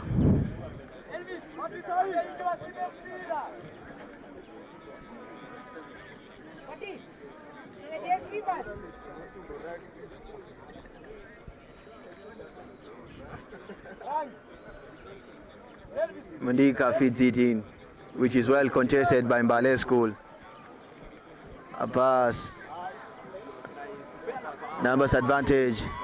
A clear line break, which he knocks on.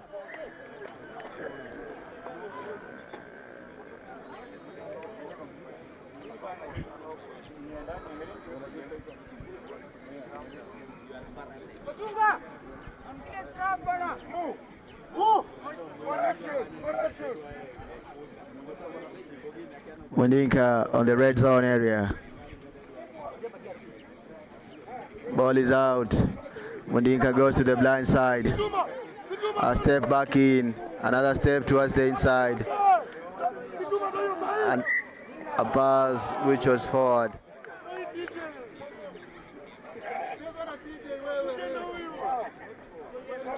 The referee very firm with the decision.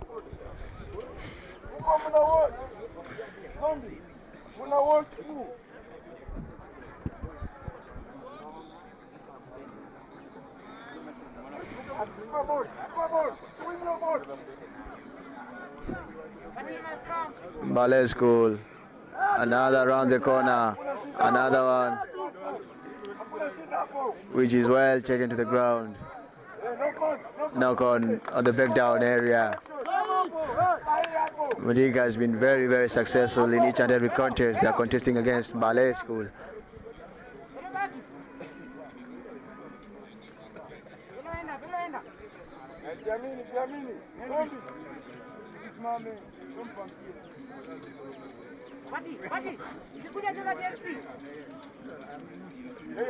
Mundinka plays.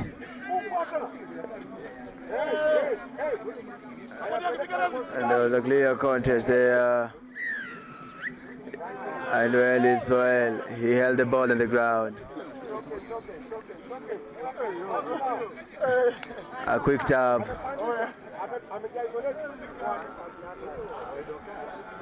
Another offload. Steps back in, offend. Another step, offend. Offloads, which he knocks on. Still playing advantage for knock-on advantages, Nambale. Knock-on advantage was never gained. Scrum, Mundinka feeding in.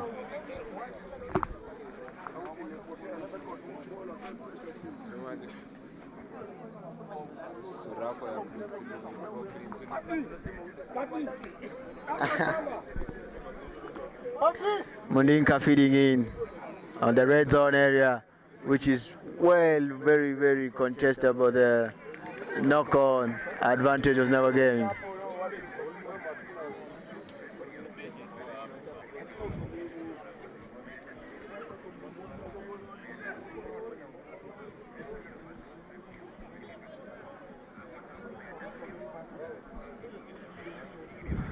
Ballet School feeding in. A pass. And he knocks on once again. Playing advantage. The advantage has never materialized. So we opt to go back to the scrum.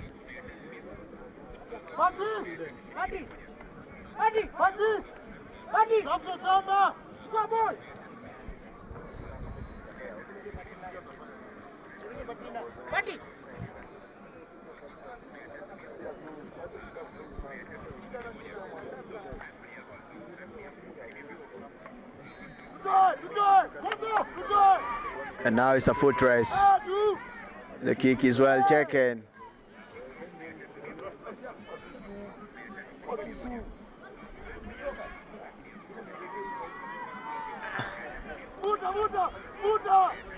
It goes towards the outside, offend, and is being well measured to the ground.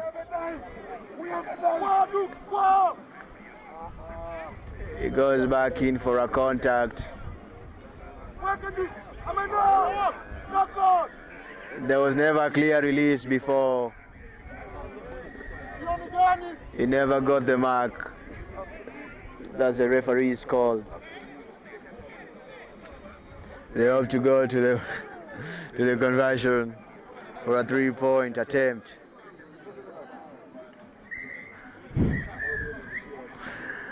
Full chance scores.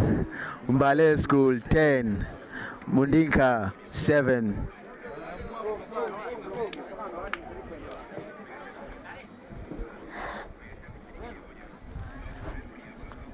As Nambale School comes in against Nyang'ori.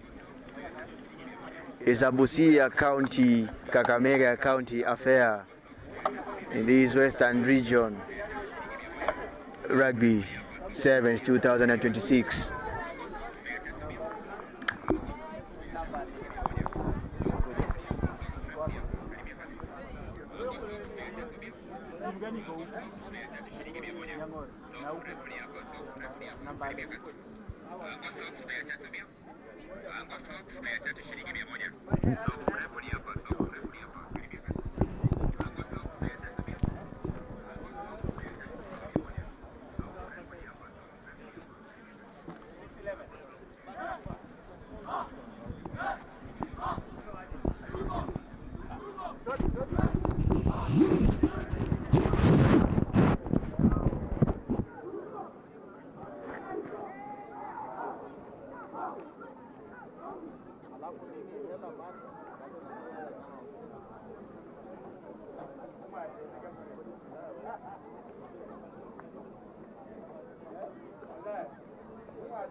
sijui. Oh. Pole. Umefikia juu na broadcast umezijua. Nah.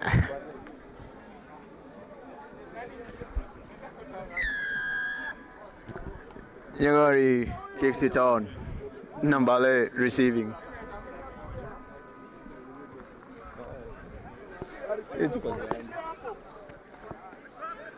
Well contested by Nyang'ori.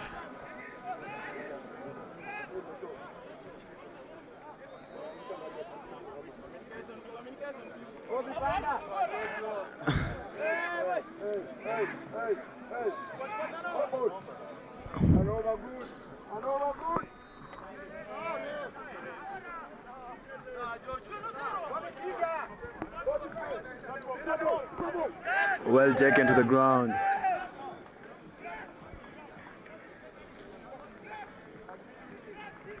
Nyang'ori building on a face. A step back in. And a contest from Nambale.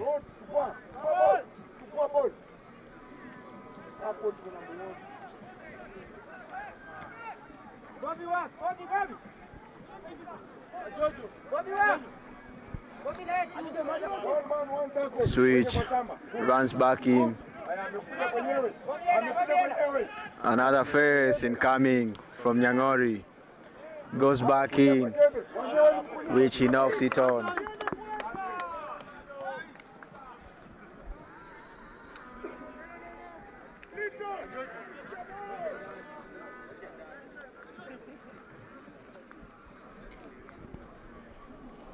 Nambale gets the first possession of the ball in this single match against Nyang'ori for the very first time.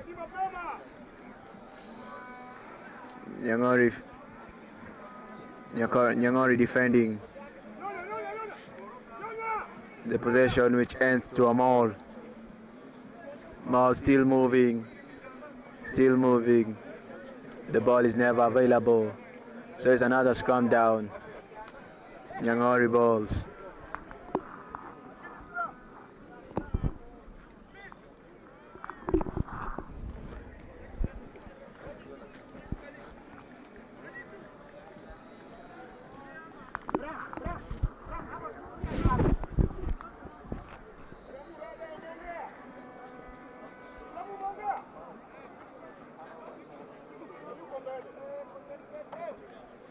Ball is out towards the end.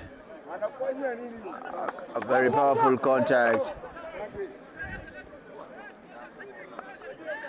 He decides to run it straight to man. Ball still available to be played.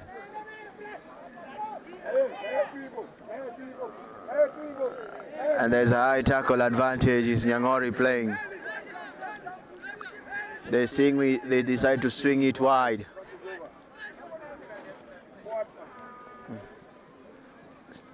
A fend, well marshaled to the ground.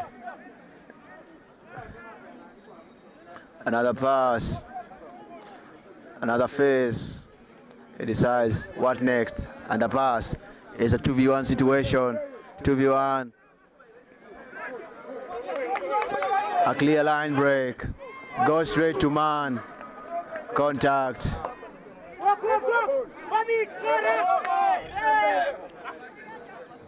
Playing an advantage for outside line is Nyang'ori School. Decide to flow it wide once again.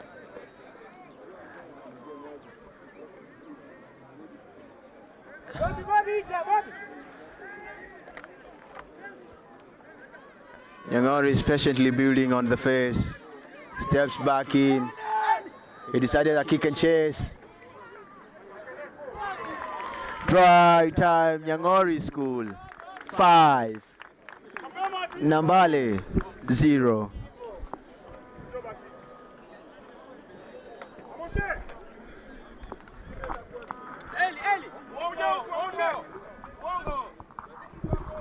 As conversion awaits.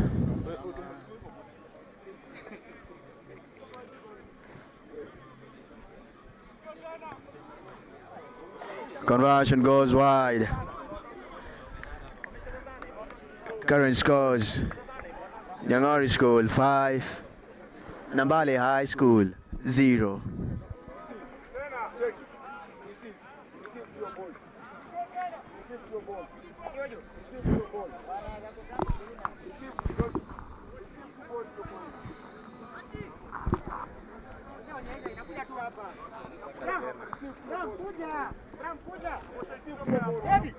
Over restart, which they opt to go deep in Nambale red zone area. Is a went back, which finds touch.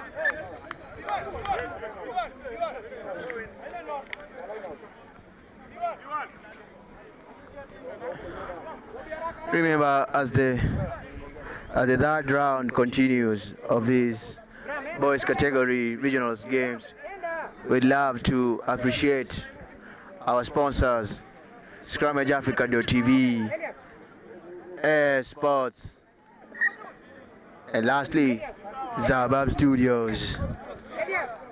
It's a free kick.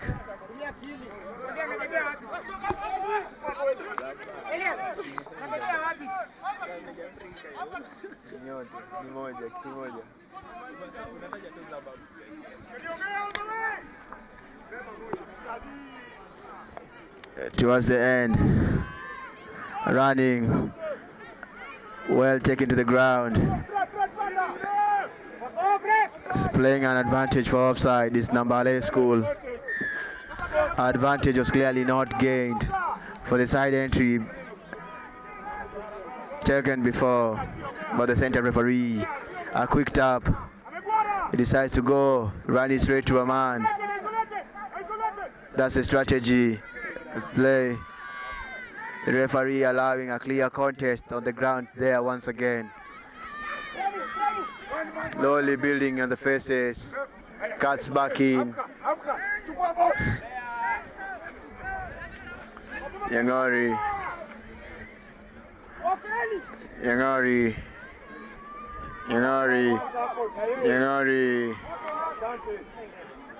He never wrapped the tackle there. Advantage. Offside line. It's Nyang'ori playing an advantage. Another face.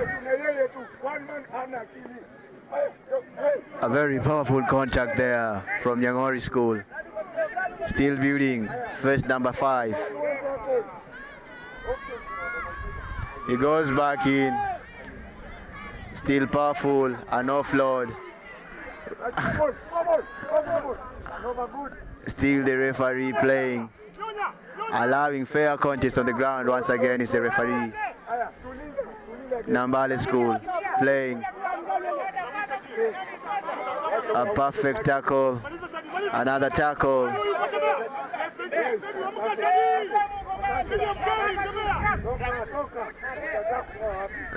Nambale School with the ball. Still passing. Offload, which is being played on. A land break. Still going. Passes back inside. Another contact there. Very dominant.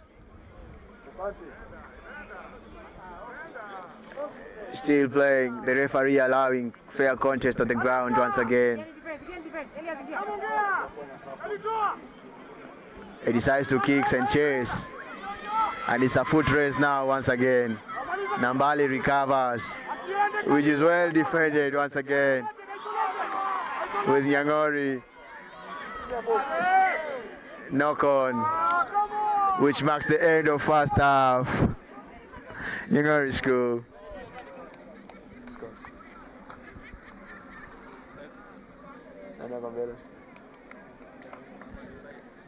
Which marks the end of the first half. Nyang'ori School 5, Nambale 0.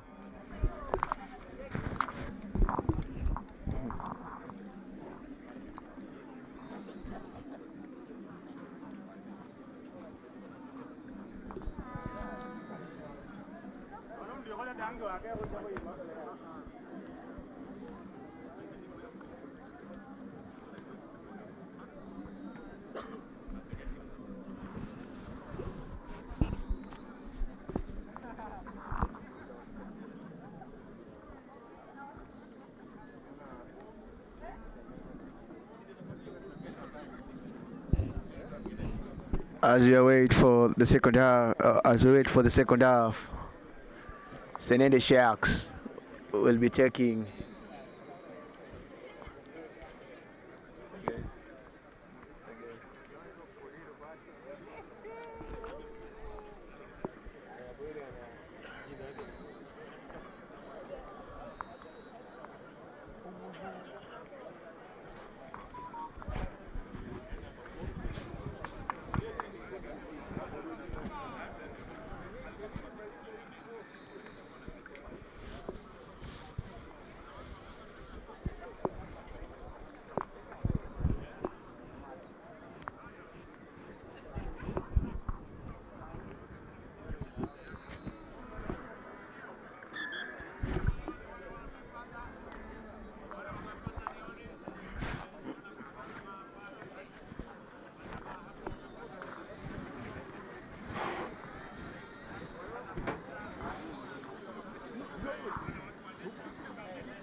second half restarts.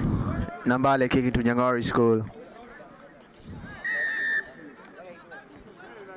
And the kick is being well raised. And it has traveled. Nambale School playing an knock-on advantage. Goes back in towards the man. Playing with a boot in the breakdown area.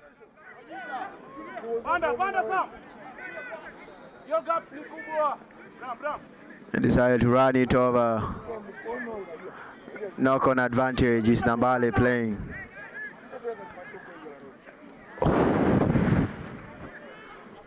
And a knock-on advantage was never gained. Nyang'ori School feeding. Time is off. At the center referee goes for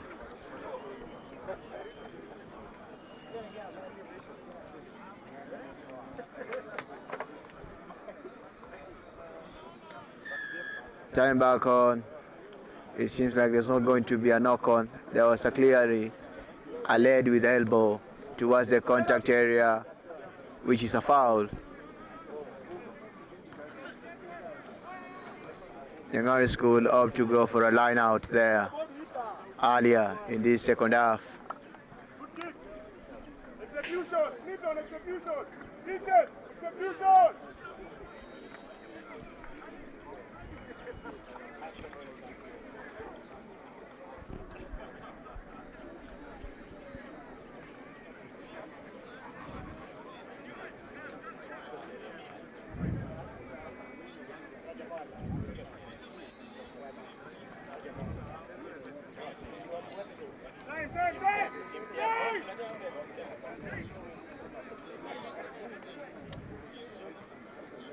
As we play, well taken to the ground. It was a fair contest on the Nyang'ori School. Cuts back in, a fend, a step, still going.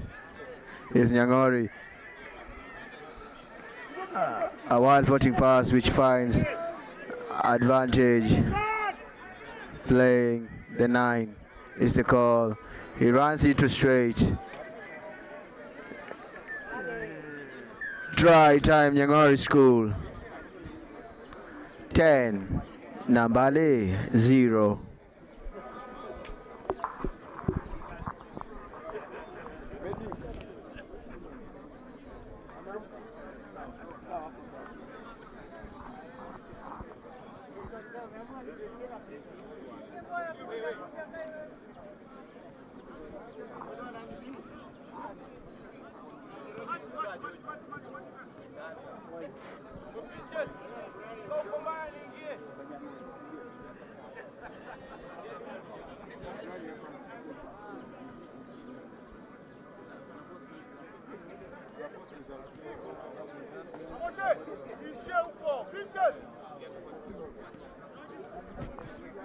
Conversion goes wide.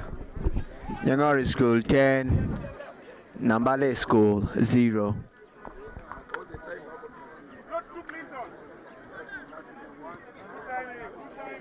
Another good kickoff there, which is well taken by Nambale.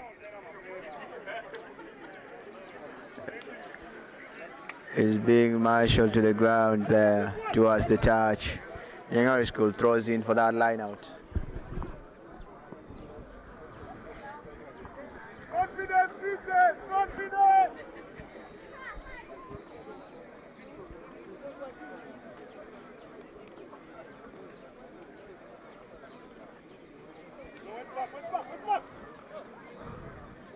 He went back there.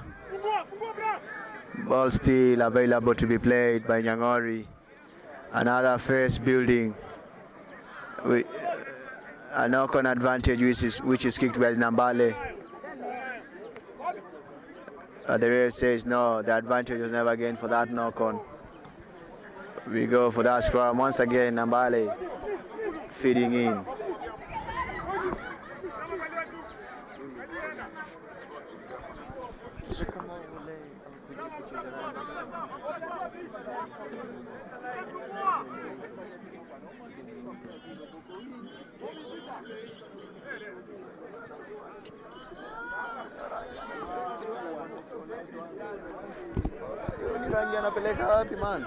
Knock-on advantage.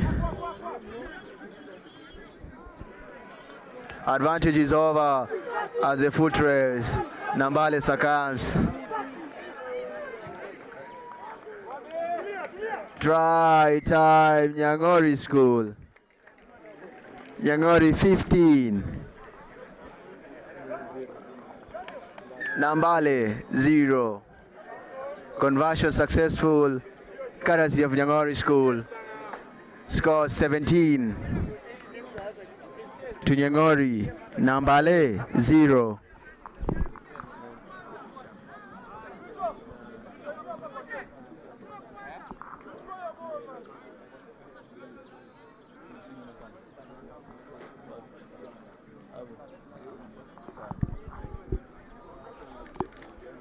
The next match in the pitch is Senene Sharks against Kamsinga High School.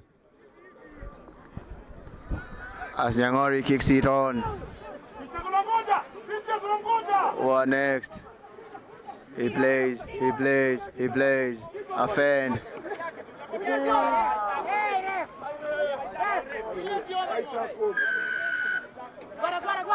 A high tackle was the call. Yeah, now they are 10. Very clear communication by the center referee. And a pass, numbers advantage. He has to go in. And an offload. It's a went back.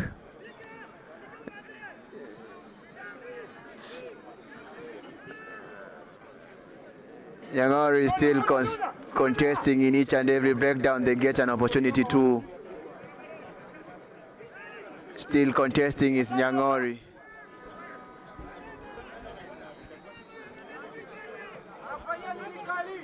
Nambale still going for a direct contact. Decided to cut back in to a one-sided man. Cuts back in. Very strong on the contact area. Another fend. Still playing.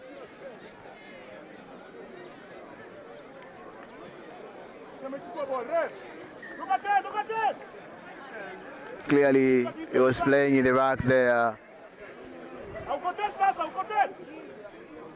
A knock on.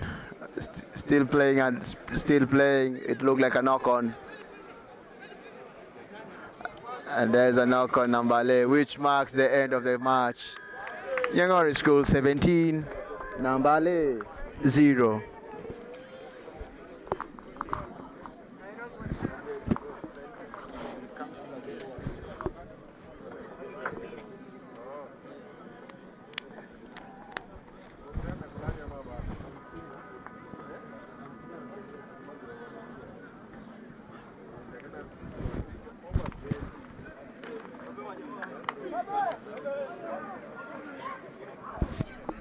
This is the last match in this pool stage.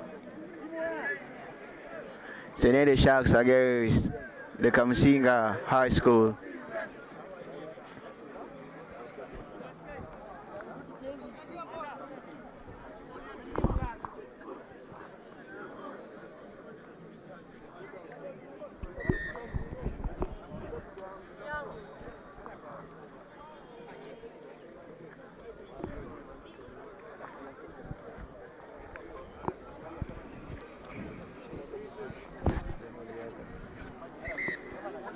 Kamsinga kicks on to Senende receiving.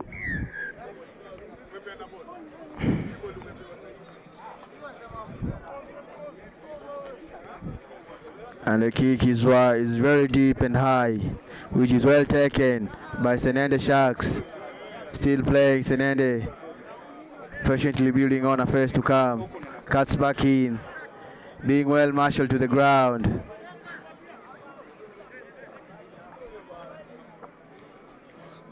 A loop around. Still standing tall on the contact area. He offloads. Still playing is Senende. Still attacking. Decides to go straight. The referee allowing clear contest on the ground there.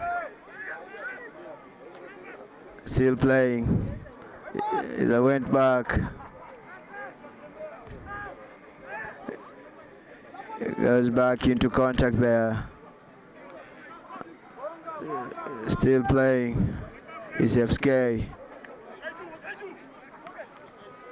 Tackle. Still playing. And there's a wide floating pass which finds the teammate. And a very, very dominant tackle there from Senende Sharks.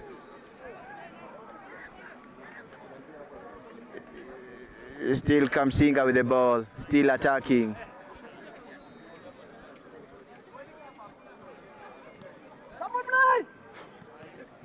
Being marshaled to the ground.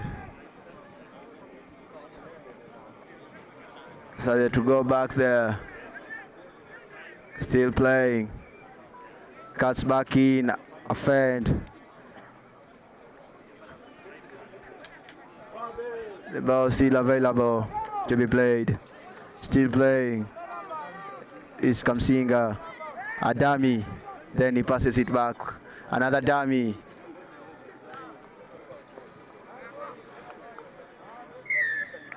He had the ball there for quite some seconds. The referee very keen on the breakdown area. They are for a scrum is Senende.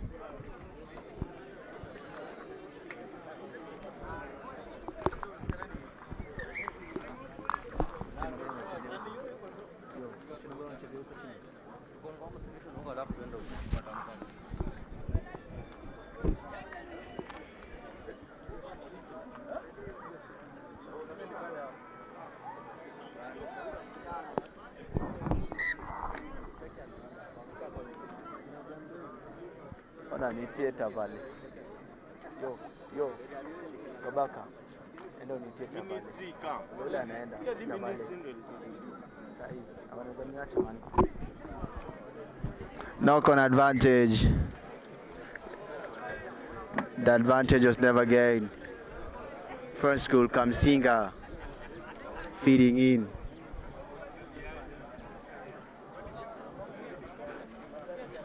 Going over.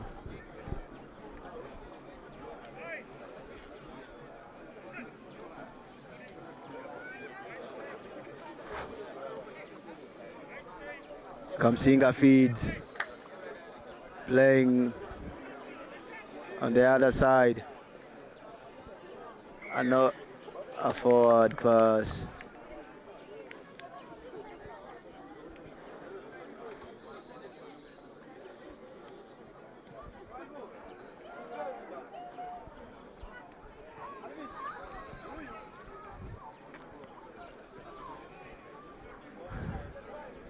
Senende School feeding in the scrum. Building on a complete phase towards the end. The most cutting. Still going. Still going. Still going. Still going. Still going towards the corner. Still running away from contact.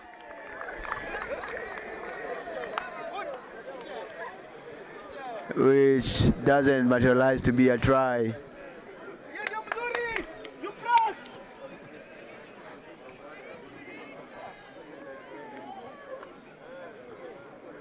It is a clear knock on. Very, very unlucky. It's an end shark.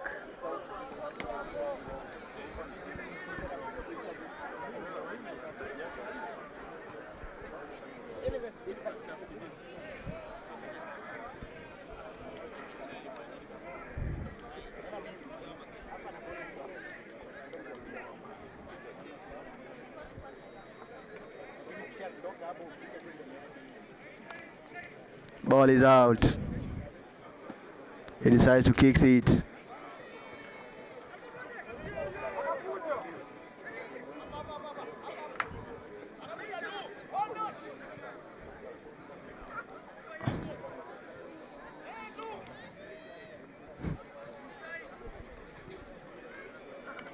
Still playing, it's an end Sharks. Very dominant. That's a dominant carry there from a Shark. Playing number 9.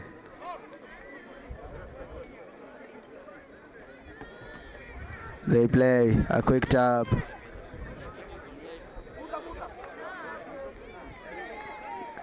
Still going, a fend, which he loses his footing. Try times and then the Sharks 5. Friends School Kamsinga 0. As conversion awaits.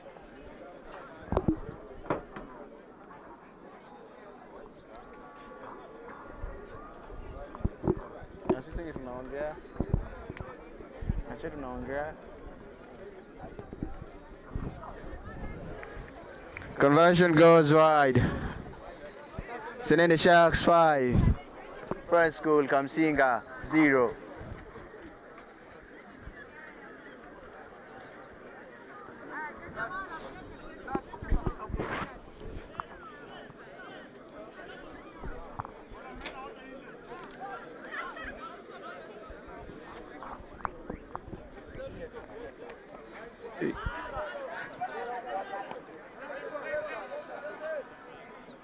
Went backwards there.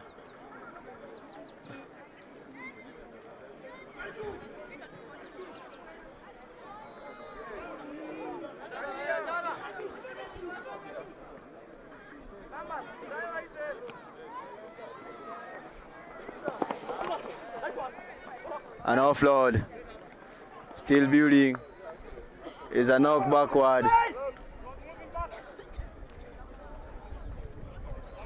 And now it's a maul. The ball was never available to be played. Leading to a scrum.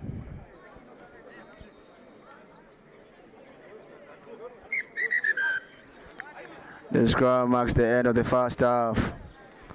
Friends School Kamsinga 0. Senene Sharks 5.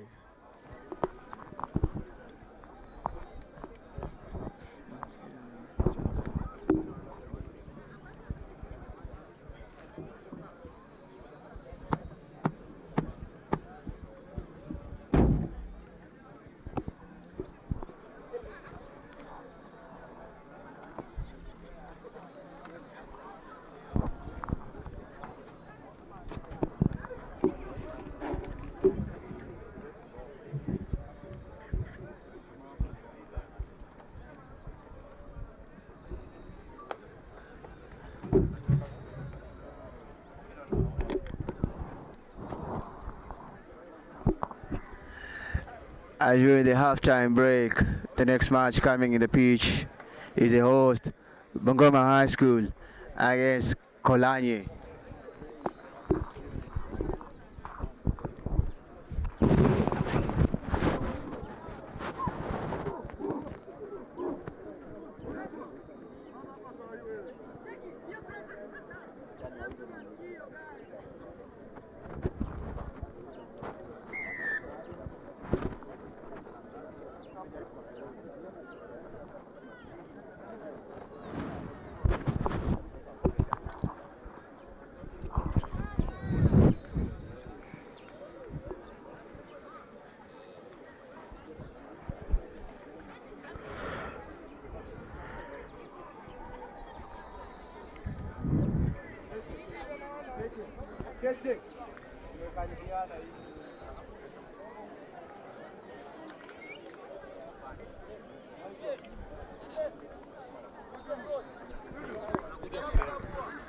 Wanakuja kucheza. Oh, wanaona. Wanakuja wanachezea hapo. Nabucheri.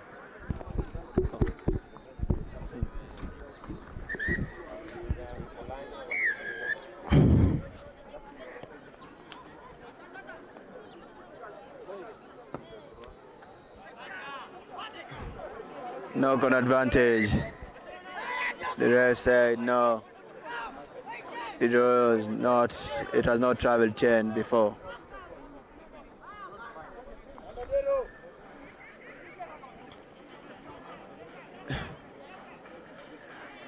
After that Bungoma School match against Kolanye, we are going to be having the girls category. First by taking on Butere Girls High School.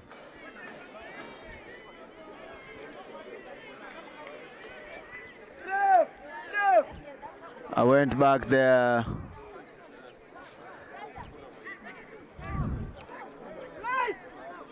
Friends School still playing. Another pass. Still going. It's Friends School Kamsinga. Still playing. Referee allowing fair contest on the ground. Senene Sharks with possession. He decides to take it into contact and offload. And a pass towards the end. He cuts back in and out. Friends School Kamsinga unable to manage him. Try time, Senene Sharks 10. Friends School Kamsinga 0.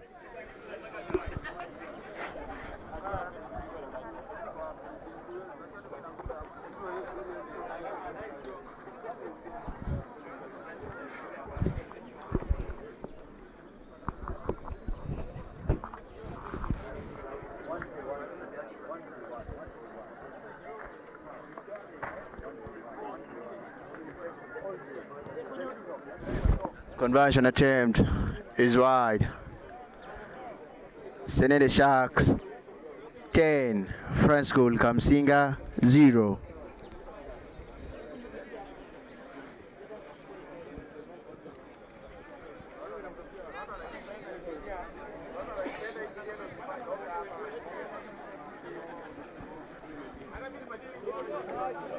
Senene Sharks kicks it wide and deep, which goes to the hand of Senene Sharks once again.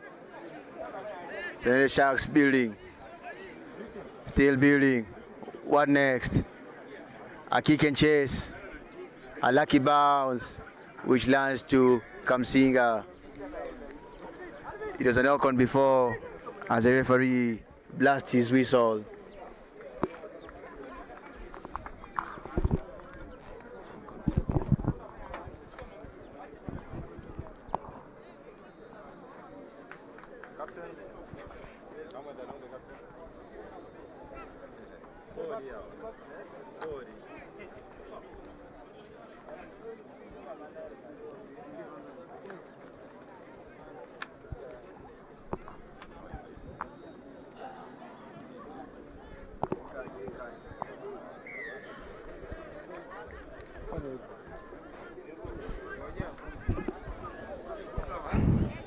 And a pass, still Kamsinga playing an advantage.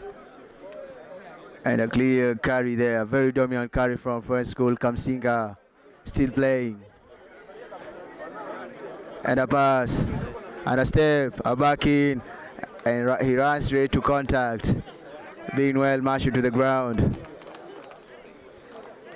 Still Friends Kamsinga, Friends School Kamsinga. The ball was too hot for him to catch, which the knockout marks the end of the at the end of the match. Friends School Kamsinga.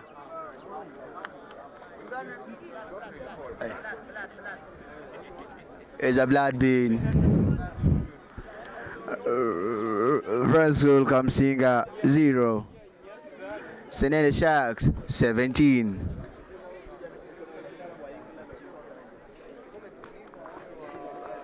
Ageukia hiyo side.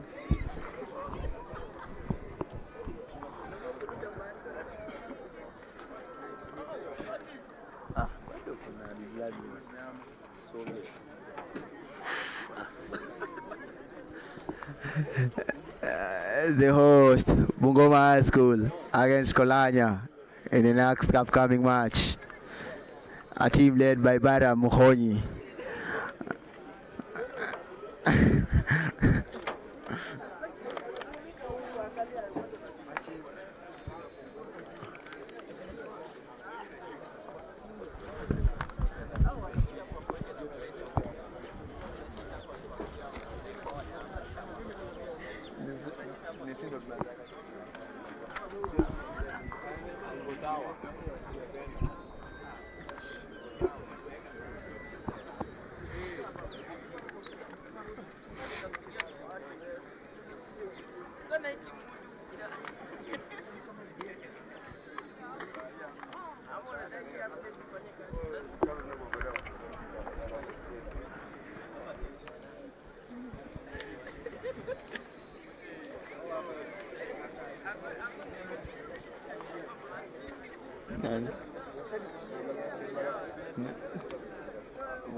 Our able sponsors, Zabab Studios, Air Sports, and lastly, Scrummage Africa.tv.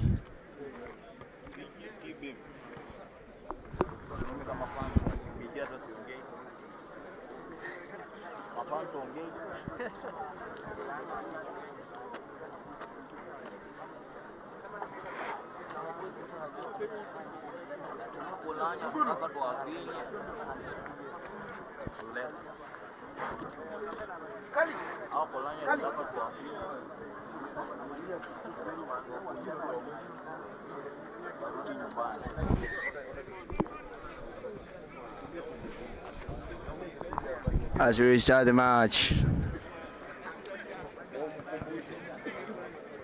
Senende feeding, and a pass, and a dummy, and a step, and a fend, another offload.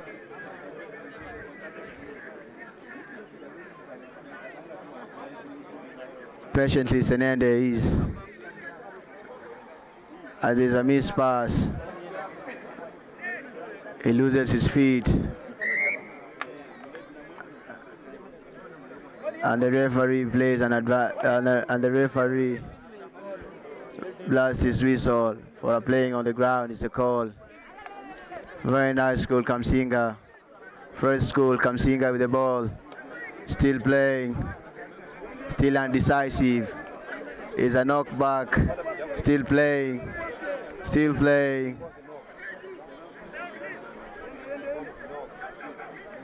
And another floating pass. Still going. Still going. A very powerful contact there, which is being marshaled. The ball is out. Still playing. His first school, Kamsinga. Still attacking.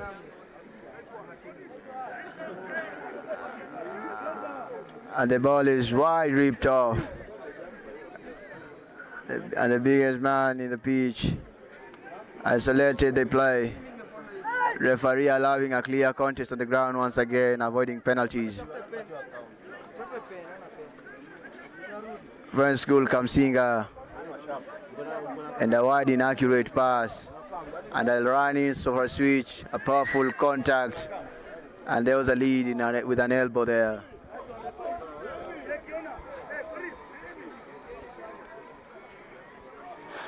Senene Sharks receiving the instructions from the coach, Mr. Seymour. It's been such a breakthrough for them in this championship of 15s to transitioning to 7s.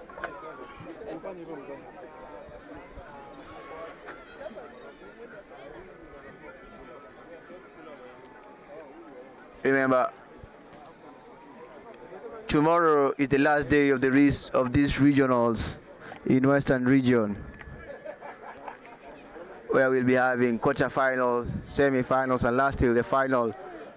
The question is, who is going to represent the Western Region in the national? at M-Pesa Academy.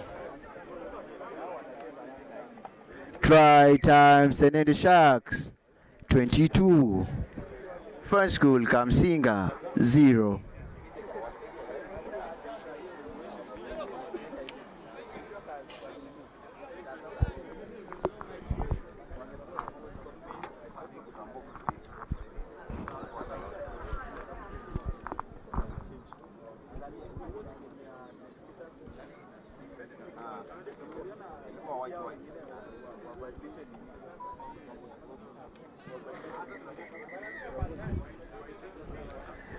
Full-time scores, Senede Sharks 22. First School Kamsinga 0. The last match of the pool stage in Group D. Kolanya being hosted by Bungoma High School in the Bungoma grounds.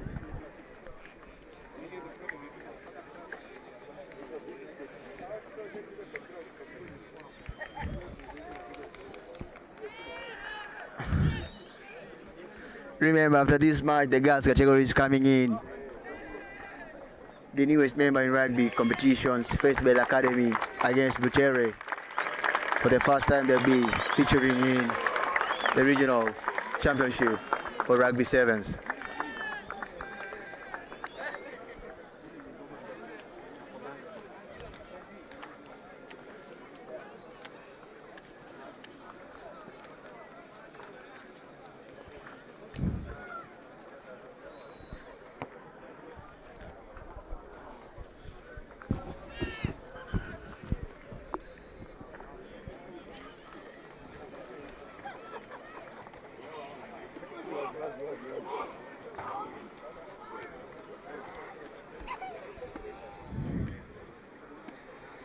As we await for the kickoff,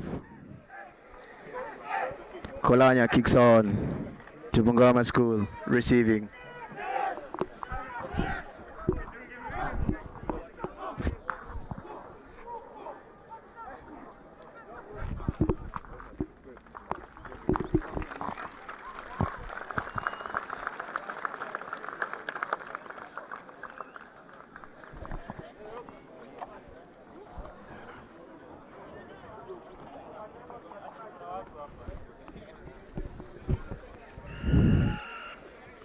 And it starts.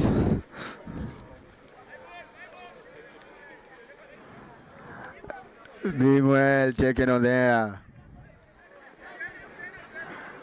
Kolanya tackles hard.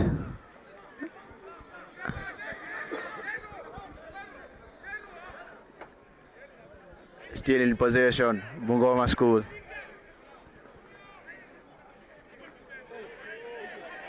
Playing an advantage for a high tackle. Still playing a dummy, a break line.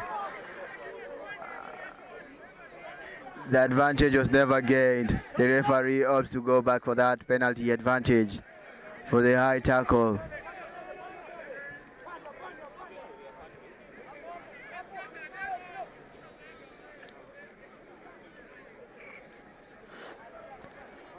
The host decides to go for a scrum down.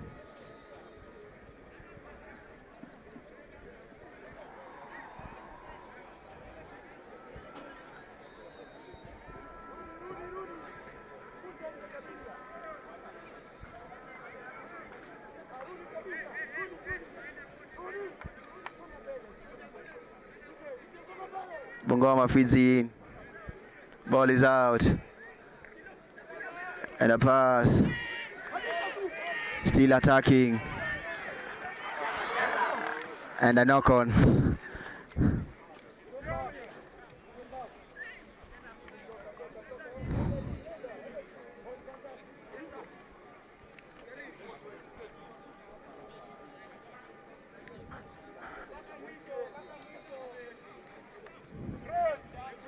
Kolanya School feeding the scrum.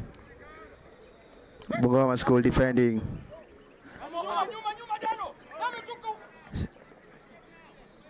Kolanya still attacking towards the end. Cuts back in, offend.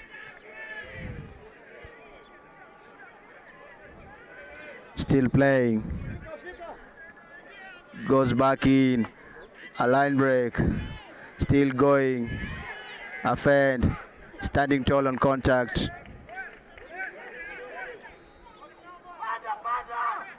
Passing. The last pass. And there's a run. A fend. Try time, Kolanya. Current scores, Kolanya 5, Bungoma School 0. As conversion awaits.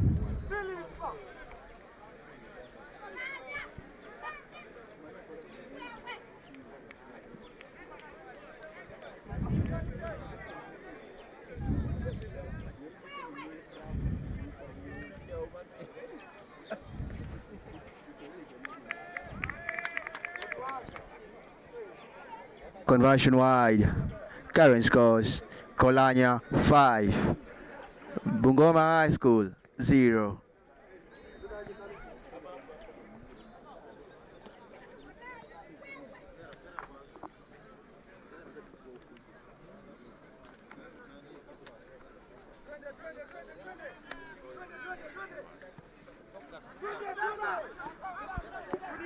The kick of the restart is well taken. Kolanya, the underdogs. And a straight contact, very powerful. Bungoma School attacking on pace. Being well marshaled to the ground.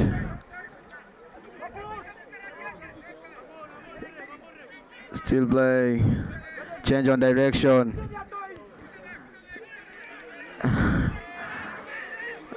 Decides to go back into contact. There's Bungoma.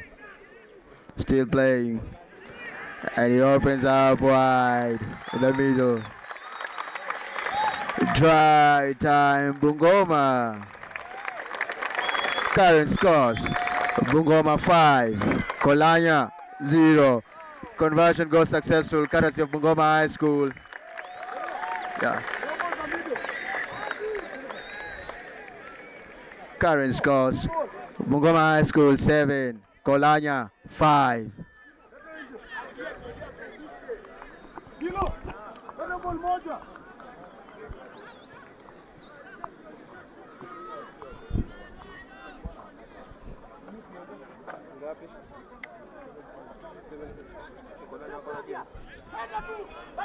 Bungoma kicks it deep.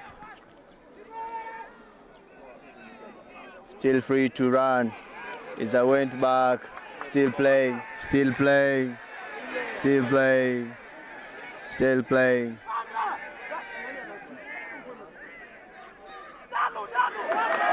Tackle there from Bungoma. Still contesting is Bungoma.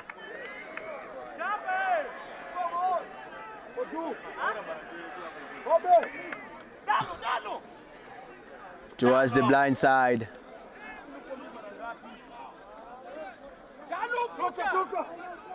High tackle, the advantage was never gained.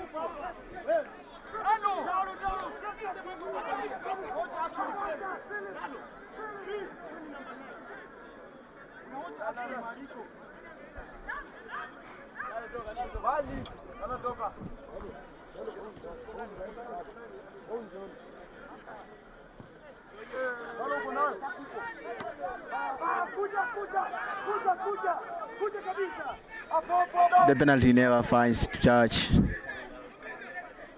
Bungoma School with the ball, still attacking, a powerful fend. And a very dominant tackle there from Kolanya.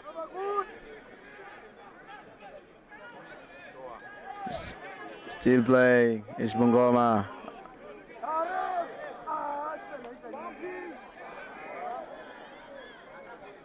Playing an advantage is Bungoma School. The advantage never materialized. The referee opts to go for that penalty for offside. Bungoma School opts to have a scrum as a choice.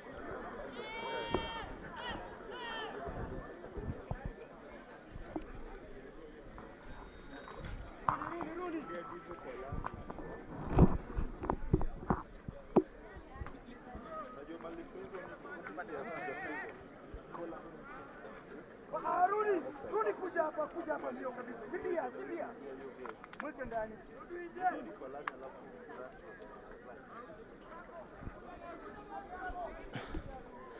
Around the corner, another switch.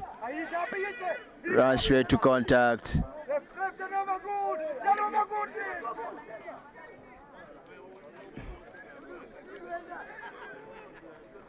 Offend. Goes to the ground. Still playing. Is Bungoma. A switch towards the middle. Goes back in. A line break. And a clear tackle there. Ball still available for Bungoma to play.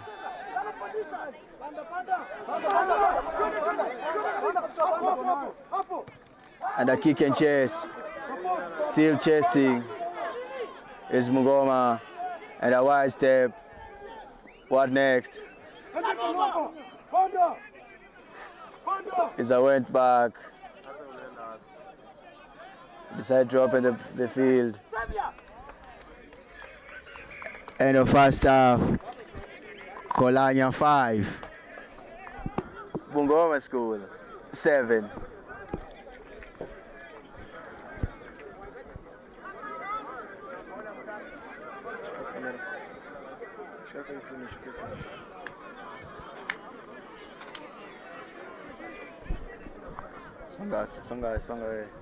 Songa.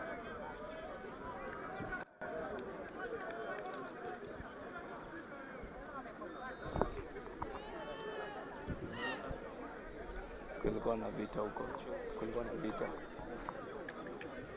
Kulikuwa na vita. What am I doing? There's a fight. There's a madawa. It's a fight. It's a fight. Oh, fight. What the fuck is wrong with you? No, for some time.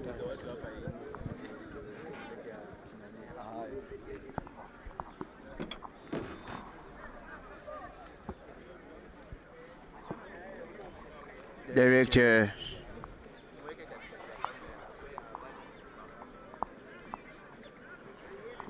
Kubalance mdogo katika kamera ni aje?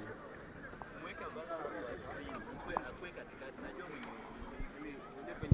center hiyo screen kwanza. Mweke tu hapo.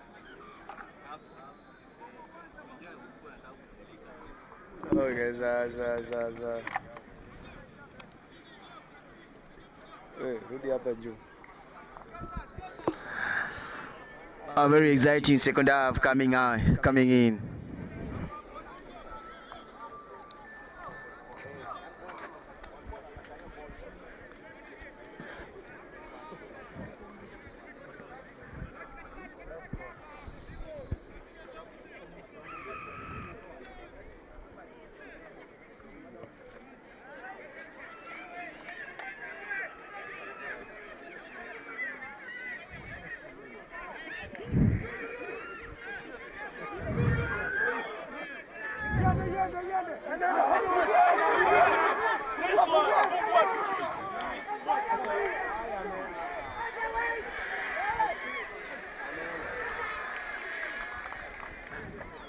And a very brilliant run there from Kolanye.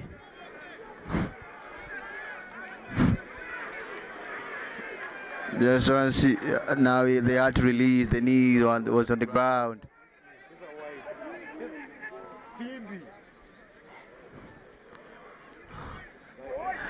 Try time,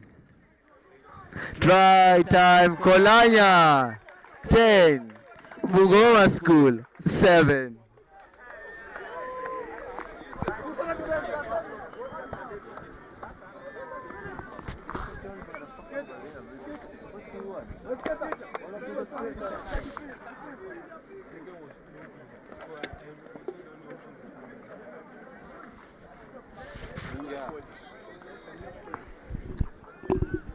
As conversion awaits.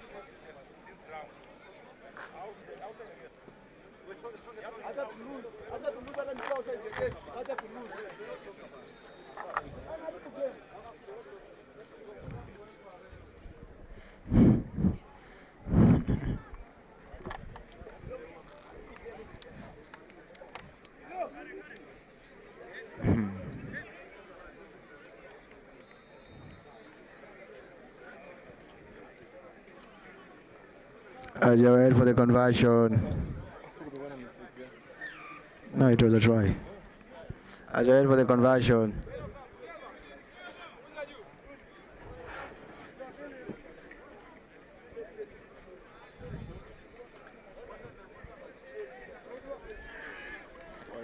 Conversion goes wide. Current scores: Kolanya 10, Bungoma School 7.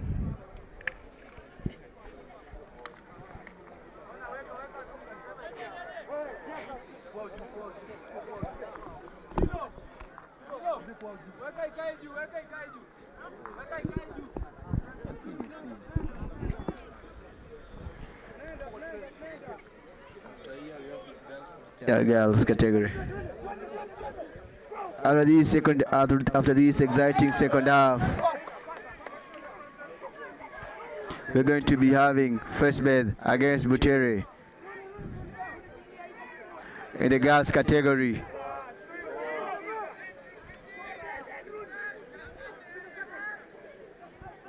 It's been taken out well by Bungoma. What a brilliant runner he's been for Kolanya.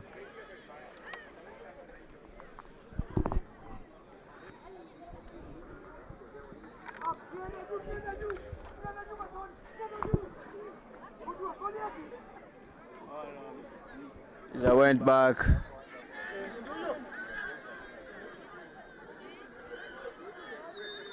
It's a knock on there. It was very close to the frustrations to start to check in towards the ref, consulting the ref.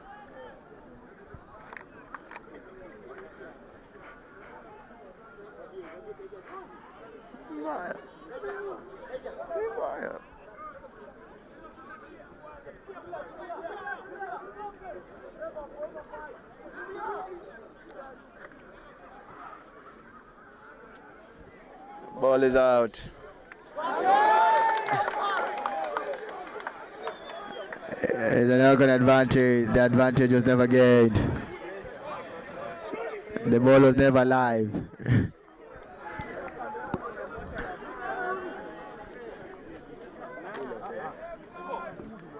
Remember, these are the Western Region Pool D games continuing on. Scrimmage, Africa TV.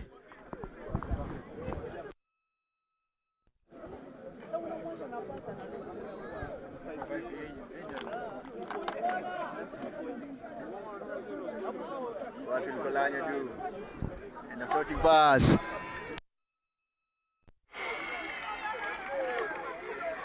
And it's a no try. He knocked out the ball. In this critical situation that Kolanya is in. Remember, this is Pool D matches. As the fans are embraced to go off the pitch. This is the KSSA Western Region Games 2026. Kolanya against Bungoma School. It's a scrum down. Kolanya feeding in.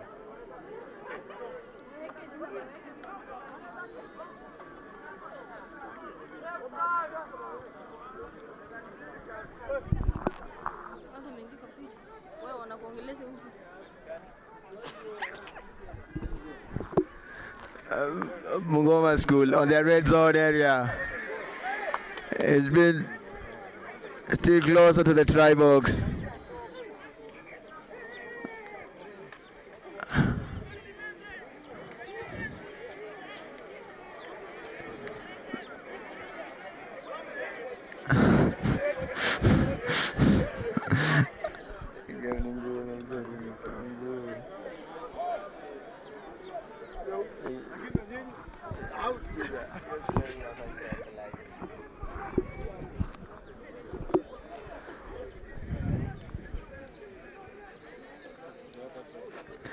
It was a took it in.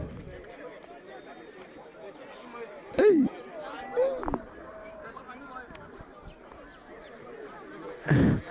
Yeah, it appeared to be a forward pass there by the center referee. As Bungoma decides to play territorial, the ball finds touch.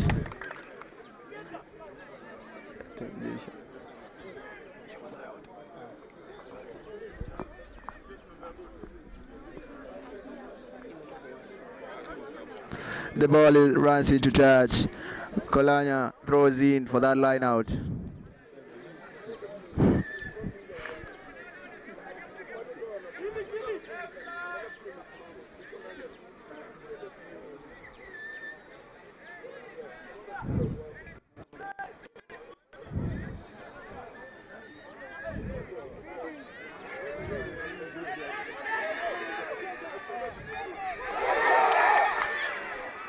As the play is continuing.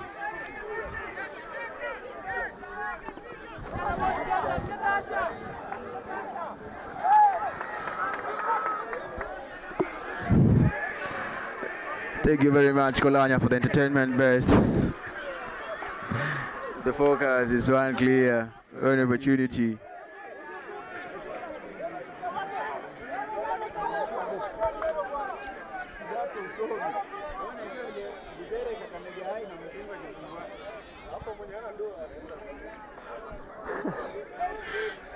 Wide and clear.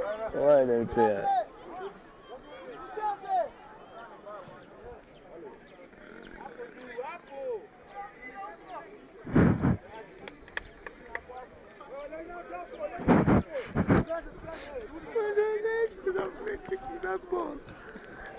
The ball never finds touch correctly.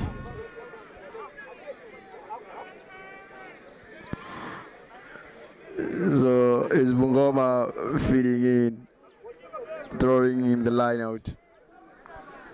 As the next match of the girls category is a Kakamega County affair. These two met earlier. Still chasing. The ball finds dead. They've got two options. Is either take a scrum down over there or a 22 drop out.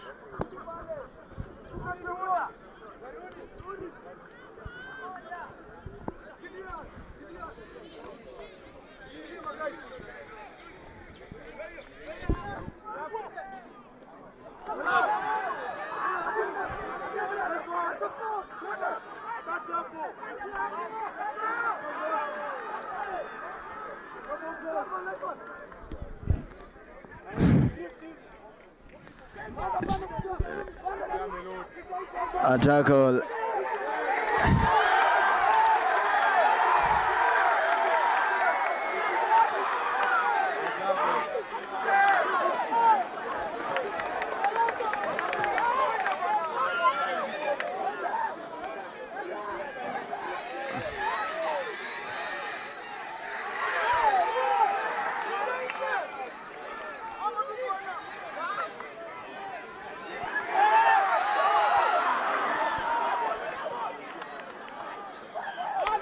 And it's a knock on the host.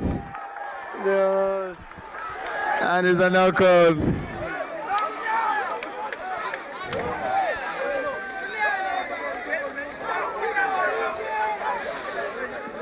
And it's a clear knock on there from Bungoma High School.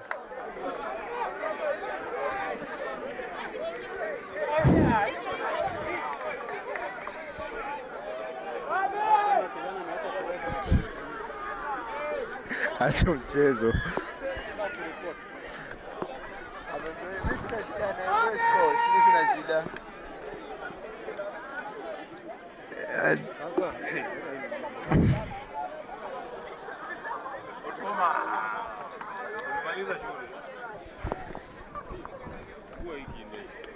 As you wait for the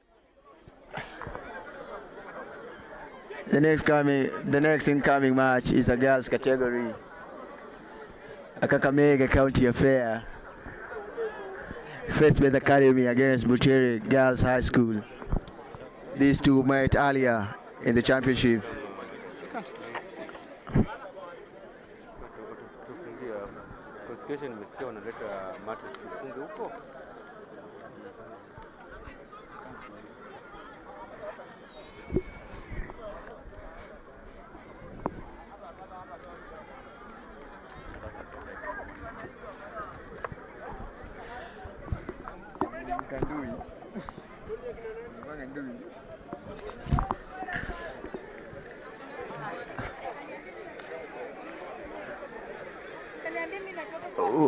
What an exciting match it has been. Kolanya against Bungoma High School.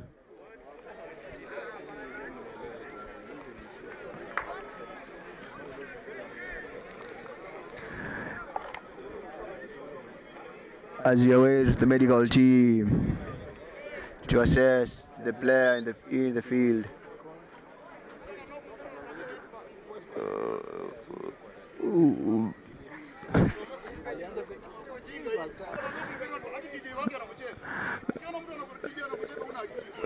We'd love to appreciate our sponsors.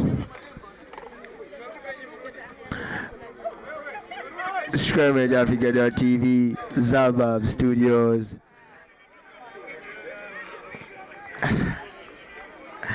Air Sports, Bungoma High School loves for a scrum.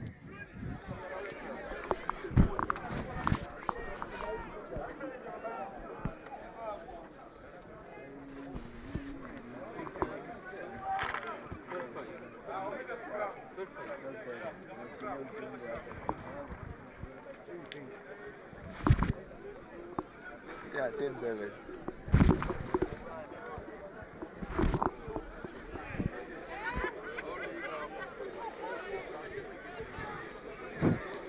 As Bungoma facing the scrum. Ball is out. He decided to run it straight. A wide floating pass. Still playing an advantage for a high tackle. High tackle is the call. Still playing. Now 10 is the call.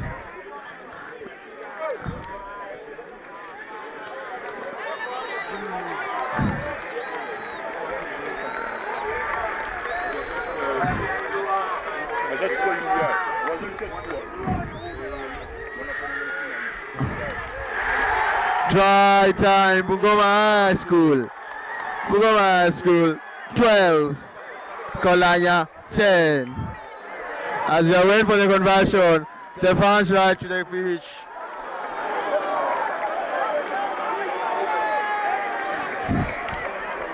What a joy it has been for Bungoma High School in this category.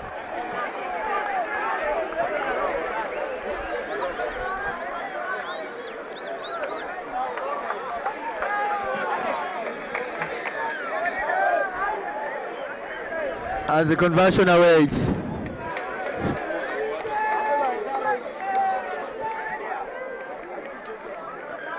Conversion goes wide, full time scores. Kolanya 10, Bungoma High School 12. A 2-point difference.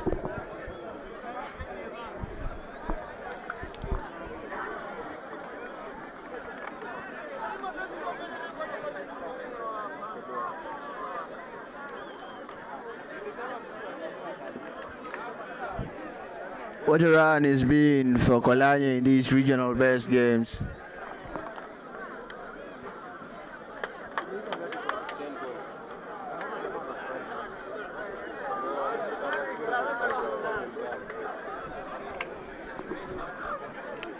But that boy is a player. That number 15, that winger. That winger is a player. That winger number 15 from Kolanya. That boy is a player. Like the guy.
Imezima imekaa iko on hata. Toa tushike. Unajua ni watoto. Hata yuko on sawa. To.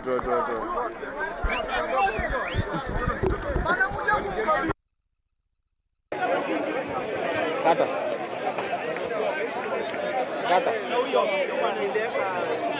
Nichomoe.